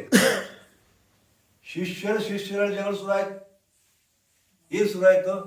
ನಮ್ಮ ಧರ್ಮದ ಪ್ರಕಾರ ದಫನ ಮಾಡೋಣ ಅಂತ ಅವರು, ನಮ್ಮ ಧರ್ಮದ ಪ್ರಕಾರ ಸಂಸ್ಕಾರ ಮಾಡೋಣ ಅಂತ ಇವರು. ಹಿಂಗ ಇಲ್ಲ ನಮ್ಮ ಧರ್ಮದ ಪ್ರಕಾರ, ಇಲ್ಲ ನಮ್ಮ ಧರ್ಮದ ಪ್ರಕಾರ ಶುರು ಆದ್ರಪ್ಪ. ಎಲ್ಲಿ ಮಠ ಅಂದ್ರೆ ಕೈ ಹತ್ತು ಉದ್ವಿಗ್ನ ವಾತಾವರಣ. ಹಾ, ಅವ್ರಿಗೆ ಗೊತ್ತೇ ಇಲ್ಲಮ್ಮ ಧರ್ಮ. ಅವ್ರ ಧರ್ಮಾತೀತರು ಅವ್ರು. ಹೌದಾ? ಎಲ್ಲ ಜಗಳ ಹೋದಾಗ ದರಗ್ಗರಿ ಎದ್ದು ಕುಂತರು ಗುರುಗಳು. ಸತ್ತೋ ಎದ್ದು ಕುಂತರು. ನಾ ಇದುವರೆಗೆ ನಿಮಗೆ ಬೋಧನೆ ಮಾಡಿದ ಸುಳೆ ಮಕ್ಕಳ ಎಲ್ಲ ಹಾಳು ಮಾಡಿದ್ರಿ ನೀವು ಅಂತ. ನಾ ಯಾರ ಧರ್ಮದಾಗೂ ನಾನು ಇದನ್ನ ಮಾಡ್ಕೊಳ್ಳೋದಿಲ್ಲ, ನಾನು ನಾನಾ ನೋಡ್ಕೊಂತ ತಿಳ್ಕೊಂಡು ಗಂಗಾದ ಹಾರಿಬಿಟ್ರು. ನಾವು ಹಾಕೇನ ತಿಳ್ಕೊಂಡು ನೀವು ಈ ಶರೀರ ದಫನ ಮಾಡಕ್ ನೋಡ್ತೀರಲ್ಲ ನೀವು ಯಾರು ಮಾಡಬೇಡಿ ಮಕ್ಕಳ ತಮಗೆ ಗುಂಜಿಗಿದ್ಬಿಟ್ಟು ಗಂಗಾದ ಹೋಗಿ ಹಾಕೋ. ಇಂಥ ಯೋಗಿಗಳದ್ರಲ್ಲೇ ಗೊತ್ತದ. ಇಂಥ ಯೋಗಿಗಳು ಅಲ್ಲೇ ಋಷಿಕೇಶ್ವರ ಕಾಲ ಕಮಲಿವಾಲ ಆಶ್ರಮ ಅಂತ ಬರ್ತದ. ಕಮಲಿವಾಲ ಆಶ್ರಮ ಅಂತ ತಿಳ್ಕೊಂಡು, ಕಮಲಿವಾಲ ಅಂತಂದ್ರೆ ಕಂಬಳಿವಾಲ. ಅದು ಅವ ಸತತ್ ಕಂಬಳಿ ಹೊದ್ಕೊಂತಿದ್ರು ಅಂತ ಅವಳು. ಸತತ್ ಕಂಬಳಿ ಹೊದ್ಕೊಂಡು ಒಬ್ಬೊಬ್ರು ಇವ್ರನ್ನ ಹಾಕೊಂಡ್ಬರ್ತೀನಲ್ಲ, ನಾನು ಮನೆಯಾಗಿ ಬಿಟ್ಟರಪ್ಪ ಅಂದ್ರೆ ನಿನ್ನ ಹಾಕೊಂಡ್ಬರ್ತೀನಿ. ಇದಂದ್ರೆ ಲಾಂಛನ ನಂದು. ಹೌದಾ? ಹಂಗ ಅವರು ಒಂದು ಕಂಬಳಿ ಹಾಕೊಂಡು ಅಡ್ಡಾಡ್ತಿದ್ರು ಅವರು. ಮುಂದೆ ಈಗ ನಮ್ಗೆ ನಮ್ಮ ಕಡೆ ಶಿಷ್ಯರು ಹೆಂಗದಿಂದ ತೊಗೊಂಬರ್ತಾರಲ್ಲ, ಹಂಗ ಅವ್ರ ಕಡೆ ಹೋಗ್ಬೇಕು ಬಂದು ಈ ನಮ್ಮ ನೋಮಿಗೆ ಬಂದತ್ತಲ್ಲ ಜ್ವರ ಅಂದ್ಕೊಂಡು ಅವ್ರ ಮಗಳಿಗೂ ಹಂಗಾಗಿತ್ತು ನೋಡಿ. ಅವು ಕಂಗಾಲ ಬಂದಿದ್ದು ಪಾಪ. ಯಾಕೆ ಟೆನ್ಷನ್ ಮಾಡ್ಕೊಂತೀರಿ ಅಂತ ತಮ್ಮ ಕಮಲ ತಗೊಂಡು ಆಕಿನ ಮ್ಯಾಗ ಹೋಗಿದ್ರು. ಹೋಗ್ಯಾನ ನಿಮಗೆ ಹೇಳ್ತೀನಿ, ಕಂಬಳಿ ಹಾಕಿ 2 ನಿಮಿಷದೊಳಗೆ ಕಂಬಳಿ ಕುಣ್ಯಾಗ ಹತ್ತು. ಆ ಜ್ವರ ತಾಪಕ್ಕೆ ಕಂಬಳಿ ಕುಣ್ಯಾಗ ಹತ್ತದ. ಮತ್ ಹೆಟ್ ಅಂತ ತಕೊಂಡ್ಬಿಟ್ರಂತ. ಆಕೆ ಆರಾಮ ಬಿಟ್ಟಿದ್ಲಕ್ಕೆ. ಇದಕ್ಕೆ ಕಂಬಳಿವಾಲ ಅಂತ ಹೆಸರು ಬಿಡ್ತಾ ಬರ್ಬೇಕು. ಕಂಬಳಿವಾಲ ಅಂತ ಹೆಸರು ಬಿದ್ದ ಅದಕ್ಕೆ ಕಾಲ, ಅದ್ರ ಕರಿ ಕಂಬಳಿವಾಲ. ಕರಿ ಕಂಬಳಿ ಅಂತಾರಲ್ಲ, ಕಾಲ ಕಂಬಳಿವಾಲ ಆಶ್ರಮದಲ್ಲಿ ಅವ್ರದ್ದು ಪವಾಡ ಮಾಡ್ಯಾರ ಅವರು. ಇಂಥ ಯೋಗಿಗಳನ್ನು ಅದ್ಭುತ. ಎಂತೆಂಥ ಯೋಗಿಯನ್ನು ನೋಡಿ ನನಗೆ ಗೊತ್ತಿಲ್ಲ. 16 ವರ್ಷ ಹಿಮಾಲಯದ ಟೇಕ್ ಬಿದ್ದೆ ನಾನು. ಸನ್ಯಾಸಿಯ ಮೂಲ ಅರಸುತ್ತಾ ಅಂತ ತಿಳ್ಕೊಂಡ್ರು. ಒಂದು ಪುಸ್ತಕ ಬರೆದಿದ್ದು, ಓದ್ರಿ. ಸನ್ಯಾಸಿಯ ಮೂಲ ಅರಸುತ್ತಾ ಅಂತ ತಿಳ್ಕೊಂಡ್ರು. ಎಂತೆಂಥ ಸನ್ಯಾಸಿಗಳಿರ್ತಾರ, ಹೆಂಗ್ ಸನ್ಯಾಸಿ ಆದರು, ಯಾಕಾದ್ರು, ಸನ್ಯಾಸ ಸ್ವೀಕಾರ ಮಾಡ್ಬೇಕಾದ್ರೆ ಏನಾಗಿತ್ತು ಅವ್ರಿಗೆ ಅನ್ನೋದೆಲ್ಲ ಬರೆದಿಟ್ಟು ನಾನು. ರೋಚಕ. ಒಂದು 10 ಸಾರಿ ಪ್ರಕಟ ಆಗ್ಯಾವ. 10 ಪ್ರಿಂಟ್ ಆಗ್ಯಾವ. 10 ಪ್ರಿಂಟ್ 10 ಟೈಮ್ಸ್ ಪ್ರಿಂಟ್ ಆಗ್ಯಾವ. ಈ ನನ್ನ ಕಡೆನೇ ಕಾಪಿ ಇಲ್ಲ. ಒಂದು 2 ಇಟ್ಕೊಂಡಿನ ಅಷ್ಟ, ಸುಮ್ಮನೆ ರೆಫರೆನ್ಸ್ಗೆ. ಗುರುಜಿ ಬರ್ದದ್ದು ಮತ್ತು ಬೇಕಲ್ಲ. ಹೌದಾ? ಅದ್ಭುತ. ಇದೆಲ್ಲ ಬದುಕಿನ ಕುರಿತು ಅವ್ರಿಗೆ ಗೊತ್ತದ. ಯಾಕೆ ಸನ್ಯಾಸಿಗಳಾದ್ರೂ ಅನ್ನೋದು ನನಗೆ ಗೊತ್ತದ. ಅವ್ರು ನನ್ನ ಮುಂದೆ ಹೇಳ್ಕೊಂಡಾರ. ಅಂಥವ್ರು ಕೊತ್ತ ಬದುಕೊಂತ ಧ್ಯಾನ ಮಾಡಿದ್ರೆ ಹೆಂಗೆ ಹತ್ತದ ಧ್ಯಾನ. ಒಳಗೆ ಎಷ್ಟೋ ಮಂದಿ ಕೊಲೆಗಡಕರು ಸಹಿತ ಬಂದ ಸನ್ಯಾಸಿ ಡ್ರೆಸ್ಕೊಂಡು ಬರಲ್ಲ. ಕೊಲೆಗಡಕರು ಇಲ್ಲಿ ಪೊಲೀಸ್ ಹುಡುಕೊಂಡು ಕೂತಾರ. ಅಲ್ಲಿ ಬಂದು ಗಂಟೆ ಬಿಟ್ಕೊಂಡು ಇದು ಮಾಡ್ಕೊಂಡು ಭಿಕ್ಷಾಟ ಮಾಡ್ಕೊಂತ ಅದು ಮತ್ತು ಹೇಳ್ತೀನಿ ಈ ವಿಷಯದೊಳಗೆ. ಋಷಿಕೇಶ, ಹರಿದ್ವಾರ, ಗಂಗಾನಾನಿ, ಇವೆಲ್ಲ ಉತ್ತರಕಾಶಿ, ದ್ವೇಪ್ರಯಾಗ್, ಇದೆಲ್ಲ ಹೋಗ್ರಿ. ಇದೆಲ್ಲ ಕೆಳಗಿನ ಮಂದಿ ಎಲ್ಲ ಉತ್ತರ ಭಾರತದ, ದಕ್ಷಿಣ ಭಾರತ ಎಲ್ಲ ಮಂದಿ ಅಲ್ಲಿ ಬರೀ ದಾನ ಮಾಡಕ್ ಹೋಗ್ತಾರಲ್ಲೇ. ಯಾರ ದಾನ ಇಸ್ಕೊಂಡ್ರೆ ಪವಿತ್ರ ಅದಂತ ತಿಳ್ಕೊಂತಾರ, ಧನ್ಯ ಅದಂತ ತಿಳ್ಕೊಂತಾರ. ಉಣ್ಸುದೇನ್ ತಿನ್ಸುದೇನ್, ಬಿಸ್ಕಿಟ್ ಪುಡಿಕಿ ಕೊಡ್ತಾರ, ಅಡಿಕೆ ಚೀಟ್ ಕೊಡ್ತಾರ, ಕಂಬಳಿ ಕೊಡ್ತಾರ, ಬೆಡ್ಶೀಟ್ ಕೊಡ್ತಾರ. ಏನ್ ಕೊಡುದಿಲ್ಲ. ಏನ್ ಬೇಕಿದ್ದು ಸ್ಯಾಂಕ್ಷನ್ ಅದು ಅಲ್ಲಿ. ಏನ್ ಬೇಕಾದ್ ಕೊಡ್ತಾರೆ. ಅಲ್ಲಿ ದಾನ ಮಾಡಕ್ ಹೋಗಿರ್ತಾರ ಅಲ್ಲಿ. ಅಂತ ವಿಚಿತ್ರ ನೇಚರ್. ಏನ್ ಗಂಗಾ ಗಂಗಾದ ಡುಬಿಗೆ ಹೊಡೆದ್ರೆ ಮುಗಿತಪ್ಪ. ಸತ್ಯನಾಶ ಪಾಪಗಳೆಲ್ಲ ಸರಳಲ್ಲ. ಕೊಲೆ ಮಾಡಿ ಸುಲಿಗೆ ಮಾಡ್ರಿ, ಹೆಂತಿನ ಕೊಲೆ ಮಾಡ್ರಿ, ಫ್ರಿಜ್ನಾಗ ಇಟ್ಟಿರಿ 32 ಪೀಸ್ ಮಾಡಿ, ಏನೆಲ್ಲ ಮಾಡಿ ಅವನು ಅಲ್ಲಿ ಹೋಗಿ ಗಂಗಾ ಡುಮುಕಿ ಹಾಕಿರ್ತಾರ, ನಾನು ಪವಿತ್ರ ಆಗುತ್ತಾ ಹೆಂಗ್ ಸಾಧ್ಯ? ಅದಕ್ಕೆ ಒಮ್ಮೆ ಎಲ್ಲರಿಗೂ ಪ್ರಶ್ನೆ ಬಂತದ್ದು, ಕೋಟಿಗಟ್ಟಲೆ ಬಂದ್ರಿ, ನಮ್ಮ ದೇಶದ ಒಂದು ಭಾವನಾತ್ಮಕ ಇದ್ದಿದ್ದು, ಕೋಟಿಗಟ್ಟಲೆ ಮಂದಿ ಗಂಗಾದ ಮಾತ್ರ ಸ್ನಾನ ಮಾಡ್ತಾರೆ, ಗಂಗಾದ ಮಾಡಿದ್ರೆ ಮುಗಿದು ಪವಿತ್ರ ಆಗ್ತದೆ ಅಂತ ತಿಳ್ಕೊಂತಾರೆ. ಅದಕ್ಕೆ ನಮಗಲ್ಲ ನಾರದಗ ಚಿಂತೆ ಆತಂತ, ಗಂಗಾಮಾಯಿ ಕಡೆ ಬಂದಂತ. ಗಂಗಾಮಾಯಿ ಕೋಟಿಗಟ್ಟಲೆ ಬಂತ ನೀನು ನೋಡು ಡುಬುಕಿ ಹಾಕಿ ತಮ್ಮ ಪಾಪ ಎಲ್ಲ ನಿನ್ನ ಕೈಯಾಗ ಹಾಕ್ತಾರಲ್ಲ, ನೀ ಎಷ್ಟು ಪಾಪಿಷ್ಟ ಎಲ್ಲ ಕರ್ಕೊಂಡು, ನೀ ಮಹಾ ಪಾಪಿಷ್ಟ ಆಗಲ್ಲ ಅಂತ. ಅದೆಲ್ಲ ಏನು ಮಾಡ್ತೀನಿ ನೀನು? ಅಷ್ಟು ಪಾಪ ನಿನ್ನ ಕೈ ಬಿಡ್ತಾರ, ಮತ್ತು ನೀ ಪಾಪಿಷ್ಟ ಹಾಕಿಬಿಡ್ತಿ, ಅದು ಏನು ಮಾಡ್ತೀನಿ ಅಂತ. ನಾ ಏನು ಮಾಡ್ಲಿ, ವೈದ್ ಸಮುದ್ರ ರಾಜರ ಉಡ್ಲಾ ಹಾಕ್ಬಿಡ್ತೀನಿ, ನಿನ್ನೆಲ್ಲ ಪಾಪಗಳನ್ನ ನಾನು ಕರ್ಕೊಂಡು ಬಂದು ಅಷ್ಟು ಸಮುದ್ರ ರಾಜ ಹಾಕ್ಬಿಡ್ತೀನಿ. ಇವನ ನನಗೆ ಗೊತ್ತಾಯ್ತಿಲ್ಲ ಬಿಡು ಅಂತಂದ. ಮುಂದೆ ಸಮುದ್ರ ರಾಜ ಕಡೆ ಬಂದ, ನಾನು ಸಮುದ್ರ ರಾಜ ಬುದ್ಧಿ ಅಂತಂದ. ಮತ್ತು ಗಂಗಾನ ಕಡೆ ಹೋಗಿ ಕೇಳಿದ್ಯಾ, ಎಲ್ಲ ಪಾಪ ಬಂದು ನಿನ್ ಇದು ಹಾಕ್ತಾರಂತ, ಮತ್ತು ನೀವು ಪಾಪಿಷ್ಟ ಹಾಕಿಪ್ಪ, ಮತ್ತು ನೀ ಏನು ಮಾಡ್ತೀಯ ಆ ಪಾಪ ತಗೊಂಡು ಅನ್ನೋದು. ನಾರದರೆ ಏನು ಬುದ್ಧಿ ಹೇಳಿದಿರಿ, ನಾನದೇ ಯಾಕೆ ಇಟ್ಕೊಳ್ಳೋದ್ರ ಪಾಪ? ಅದಕ್ಕೆ ಸೂರ್ಯ ಕೊಡ್ತೀವಿ, ಸೂರ್ಯ ಬಿಸಿಲು ಬರ್ತದಲ್ಲ, ತೊಗೊಂಡು ಹೋಗ ಮಗನ ಅಂದ್ಬಿಡ್ತಾರಂತೇನೋ, ತೊಗೊಂಡು ಹೋಗ ಮಗನ ಅಂದ್ಬಿಡ್ತಾರಂತ. ಅವಾಗ ಸೂರ್ಯ ಮ್ಯಾಗ ತೊಗೊಂಡು ಹೋಗ್ಬಿಡ್ತಾರ, ಆಯೋದತ್ತಿಲ್ಲ, ಆ ಆವಿ ಕುಡಿಯೋನ ಪಾಪ ಎಲ್ಲ ಹೋಗ್ಬಿಡ್ತದಂತ. ಮತ್ತು ಸೂರ್ಯ ಹೋಗಿ ಏನಂತ, ಅದು ನೀ ಏನು ಮಾಡ್ತೀನಿ, ನಾನು ಮೋಡ ರಾಜ ಕೊಡ್ತೀನಿ, ವರ್ಣ ದೇವಕ್ಕೆ ಸ್ವಲ್ಪ ಕೊಟ್ಬಿಡ್ತೀನಿ ಅದನ್ನ, ವರ್ಣ ರಾಜ. ಅವಾಗ ವರ್ಣ ರಾಜ ಅಂತ, ವರ್ಣ ರಾಜಕ್ಕೆ ನೀ ಏನು ಮಾಡ್ತೀನಿ, ನಾ ಮತ್ತೆ ಹೊಳೆ ಭೂಮಿ ಕೊಡ್ತೀನಿ ಅಂತ. ಅವಾಗ ಭೂಮಿ ತಾಯಿ ಬಂದು ಕೇಳುತ್ತೆ, ಮತ್ತೆ ನೀ ಏನು ಮಾಡ್ತೀನಿ, ನಾ ಎಲ್ಲ ದಾಂಡ್ ಇರ್ತಾವಲ್ಲ ಅದ್ರಾಗ ಪಾಪ ತುಂಬಿಡ್ತೀನಿ ಅದ್ರಾಗ, ಮತ್ತೆ ಇವ್ನು ತಿಂತಾವ ಮತ್ತೆ ಪಾಪ ಅಂತ ಹೋಗೋದೇ ಇಲ್ಲ ಪಾಪ. ಅದು ಹಂಗ ಹೋಗಿ ಹಿಂಗ್ ಬಂತ ನೋಡು, ಗೊತ್ತಾತಲ್ಲ, ಅದಕ್ಕೆ ನೀವು ಪಾಪಿಷ್ಟ ಮಾಡಿಲ್ಲ. ಖುಷಿ ಆಯ್ತಾನೆ ಇದು, ನಿಮ್ಗೆ ಗೊತ್ತಿದ್ದಿಲ್ಲ ಇದು ಹೆಂಗ ಪಾಪ ಹೊಳೆ ಬರ್ತದ ಅಂತ ತಿಳ್ಕೊಂಡು, ನಿಮ್ಗೆ ಗೊತ್ತೇ ಇಲ್ಲ ಅದು. ನೀವು ಬರೀ ಹೋಗುದಲ್ಲ ಬರ್ತದ, ನಿಮ್ಗೆ ಹೊಳೆ ಬರೋದು ನಿಮ್ಗೆ ಗೊತ್ತೇ ಇಲ್ಲ. ಅದಕ್ಕೆ ಹೊಳೆ ಬರುತ್ತೆ ರೂಪ. ನೀವು ಗಂಗಾದ ಡುಬ್ಕಿ ಹಾಕಿ ನಾವು ಕಳ್ಕೊಂಡೆ ಬರಬೇಡ್ರಿ. ಓಕೆ, ಶ್ರೀ ಗುರುದೇವ್ 3 ಸಲ ಓಂಕಾರ ಅನ್ನಲ್ಲ.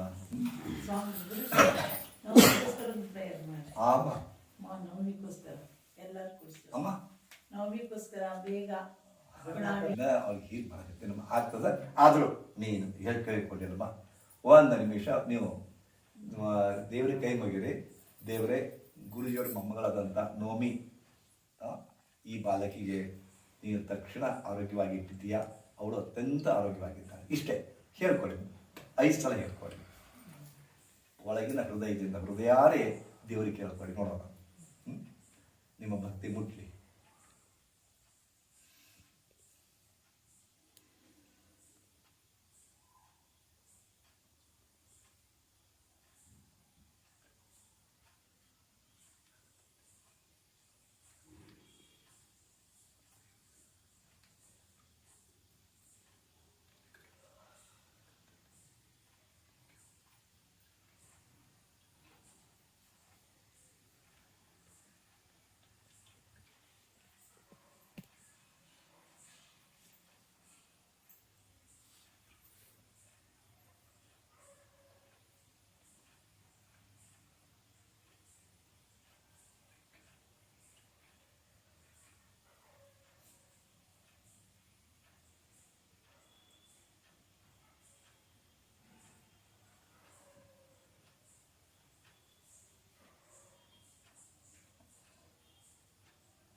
ಓಂ ಸ್ವಸ್ತಿರ್ಭವತು. ಓಂ ಸ್ವಸ್ತಿರ್ಭವತು. ಓಂ ಸ್ವಸ್ತಿರ್ಭವತು. ಓಂ ಸ್ವಸ್ತಿರ್ಭವತು. ಓಂ ಸ್ವಸ್ತಿರ್ಭವತು. ಓಂ ಸ್ವಸ್ತಿರ್ಭವತು. ಓಂ ಮಂಗಲಂ ಭವತು. ಓಂ ಮಂಗಲಂ ಭವತು. ಓಂ ಮಂಗಲಂ ಭವತು. ಓಂ ಮಂಗಲಂ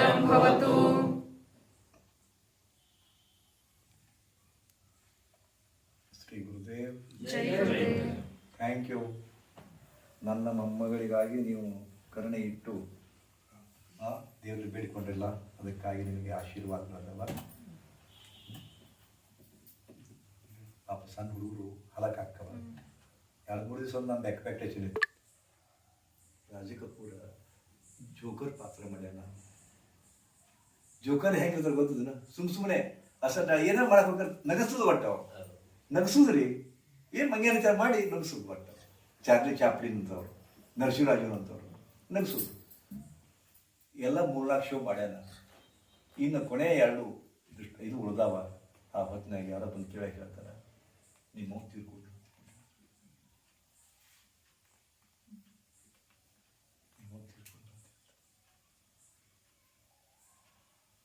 ಏನಾಗಿರ್ಬಾರ್ದು. ಅತ್ಕೊಂತ ಮಂದಿ ನಗ್ಸಾಕತ್ತೆ. ಒಳಗೆ ದೇಹ ಅಳ್ತೈತಿ, ಕಣ್ಣ ನೀರು ಬರಾಕತ್ತೇವ, ಆದ್ರೆ ಮಂದಿ ನಗ್ಸಾಕತ್ತೇನ. ನಗಸಿದ್ರೆ ಹಿಂಗೆ ಕಮ್ಮಿ ಮಾಡಲಿ ನಾವು. ಪಾಪ ನಮ್ಮ ಬದುಕಂಗೆ ರೀ. ಒಳಗಡೆ ಅಗ್ನಿ ಇಟ್ಕೊಂಡಿರಿ, ಎಲ್ಲ ಬದುಕಂಗೆ.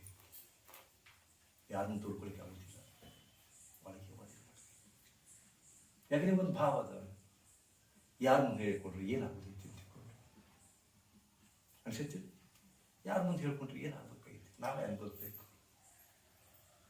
ಯಾರೇ ಹೊಟ್ಟೆ ನುಸ್ತದವರೇ ಉಳಿದು ನುಗ್ಬೇಕಲ್ಲ. ಹಂಗೆ ನಮ್ದೆಲ್ಲ ಜೋಕರ್ ಬದುಕು. ಮಕ್ಕಳಿಗೆ ಎಷ್ಟು ಅವ್ರಿಗೆ ಮದುವೆ ಆಗಲಿಲ್ಲ, ಆತಂಕ, ಟೆನ್ಷನ್. ಮುಂದೆ ಸಂತಾನ ಆಗಲಿಲ್ಲ, ಟೆನ್ಷನ್. ಅವ್ರಿಗೆ ಏನಾರಾದರೂ ಟೆನ್ಷನ್. ಜೀವನ ಹಿಂಗೆ ಹೋಗ್ತದೆ.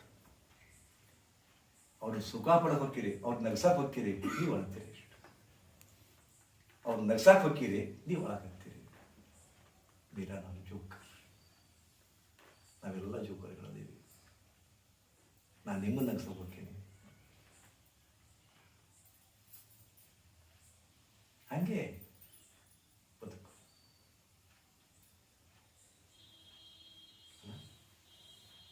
ನೋಡ್ಕೊಳ್ಬೇಕು. ಮಕ್ಕಳು ಸುಖಂದಿರ್ಬೇಕು, ಚಂದಿಗಿರ್ಬೇಕು. ಅವ್ರು ಏನೂ ಆಗ್ಬಾರ್ದು. ಇವ್ರಿಗೋಸ್ಕರ ಎಷ್ಟು ಮಾಡ್ತೀರಪ್ಪ? ಎಲ್ಲಿ ಮಟ್ಟ ಮಾಡ್ತೀರಿ? ನಿಮ್ಮ ಕಣ್ಣೀರಿಗೆ ಕೊನೆ ಇಲ್ಲದಂತೆ ಇದ್ದುಕೊಂಡು ಮಾಡ್ತೀರಿ. ಅದನ್ನ ಕಣ್ಣೀರನ್ನು ಸುರಿಸ್ತಾ ಮಾಡ್ತೀರಿ, ಖುಷಿಯಿಂದ ಮಾಡೋದಿಲ್ಲ.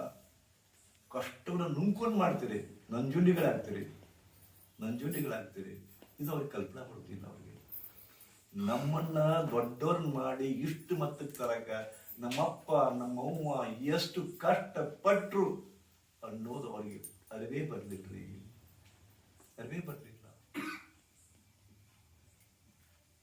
ನಿಮ್ಮ ನಗುವನ್ನು ತ್ಯಾಗ ಮಾಡಿದ್ರಿ ಮಕ್ಕಳಿಗೋಸ್ಕರ.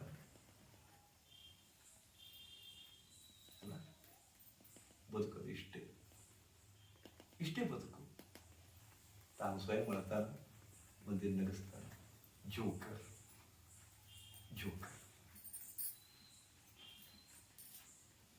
ಒಂದು ಓಂಕಾರ.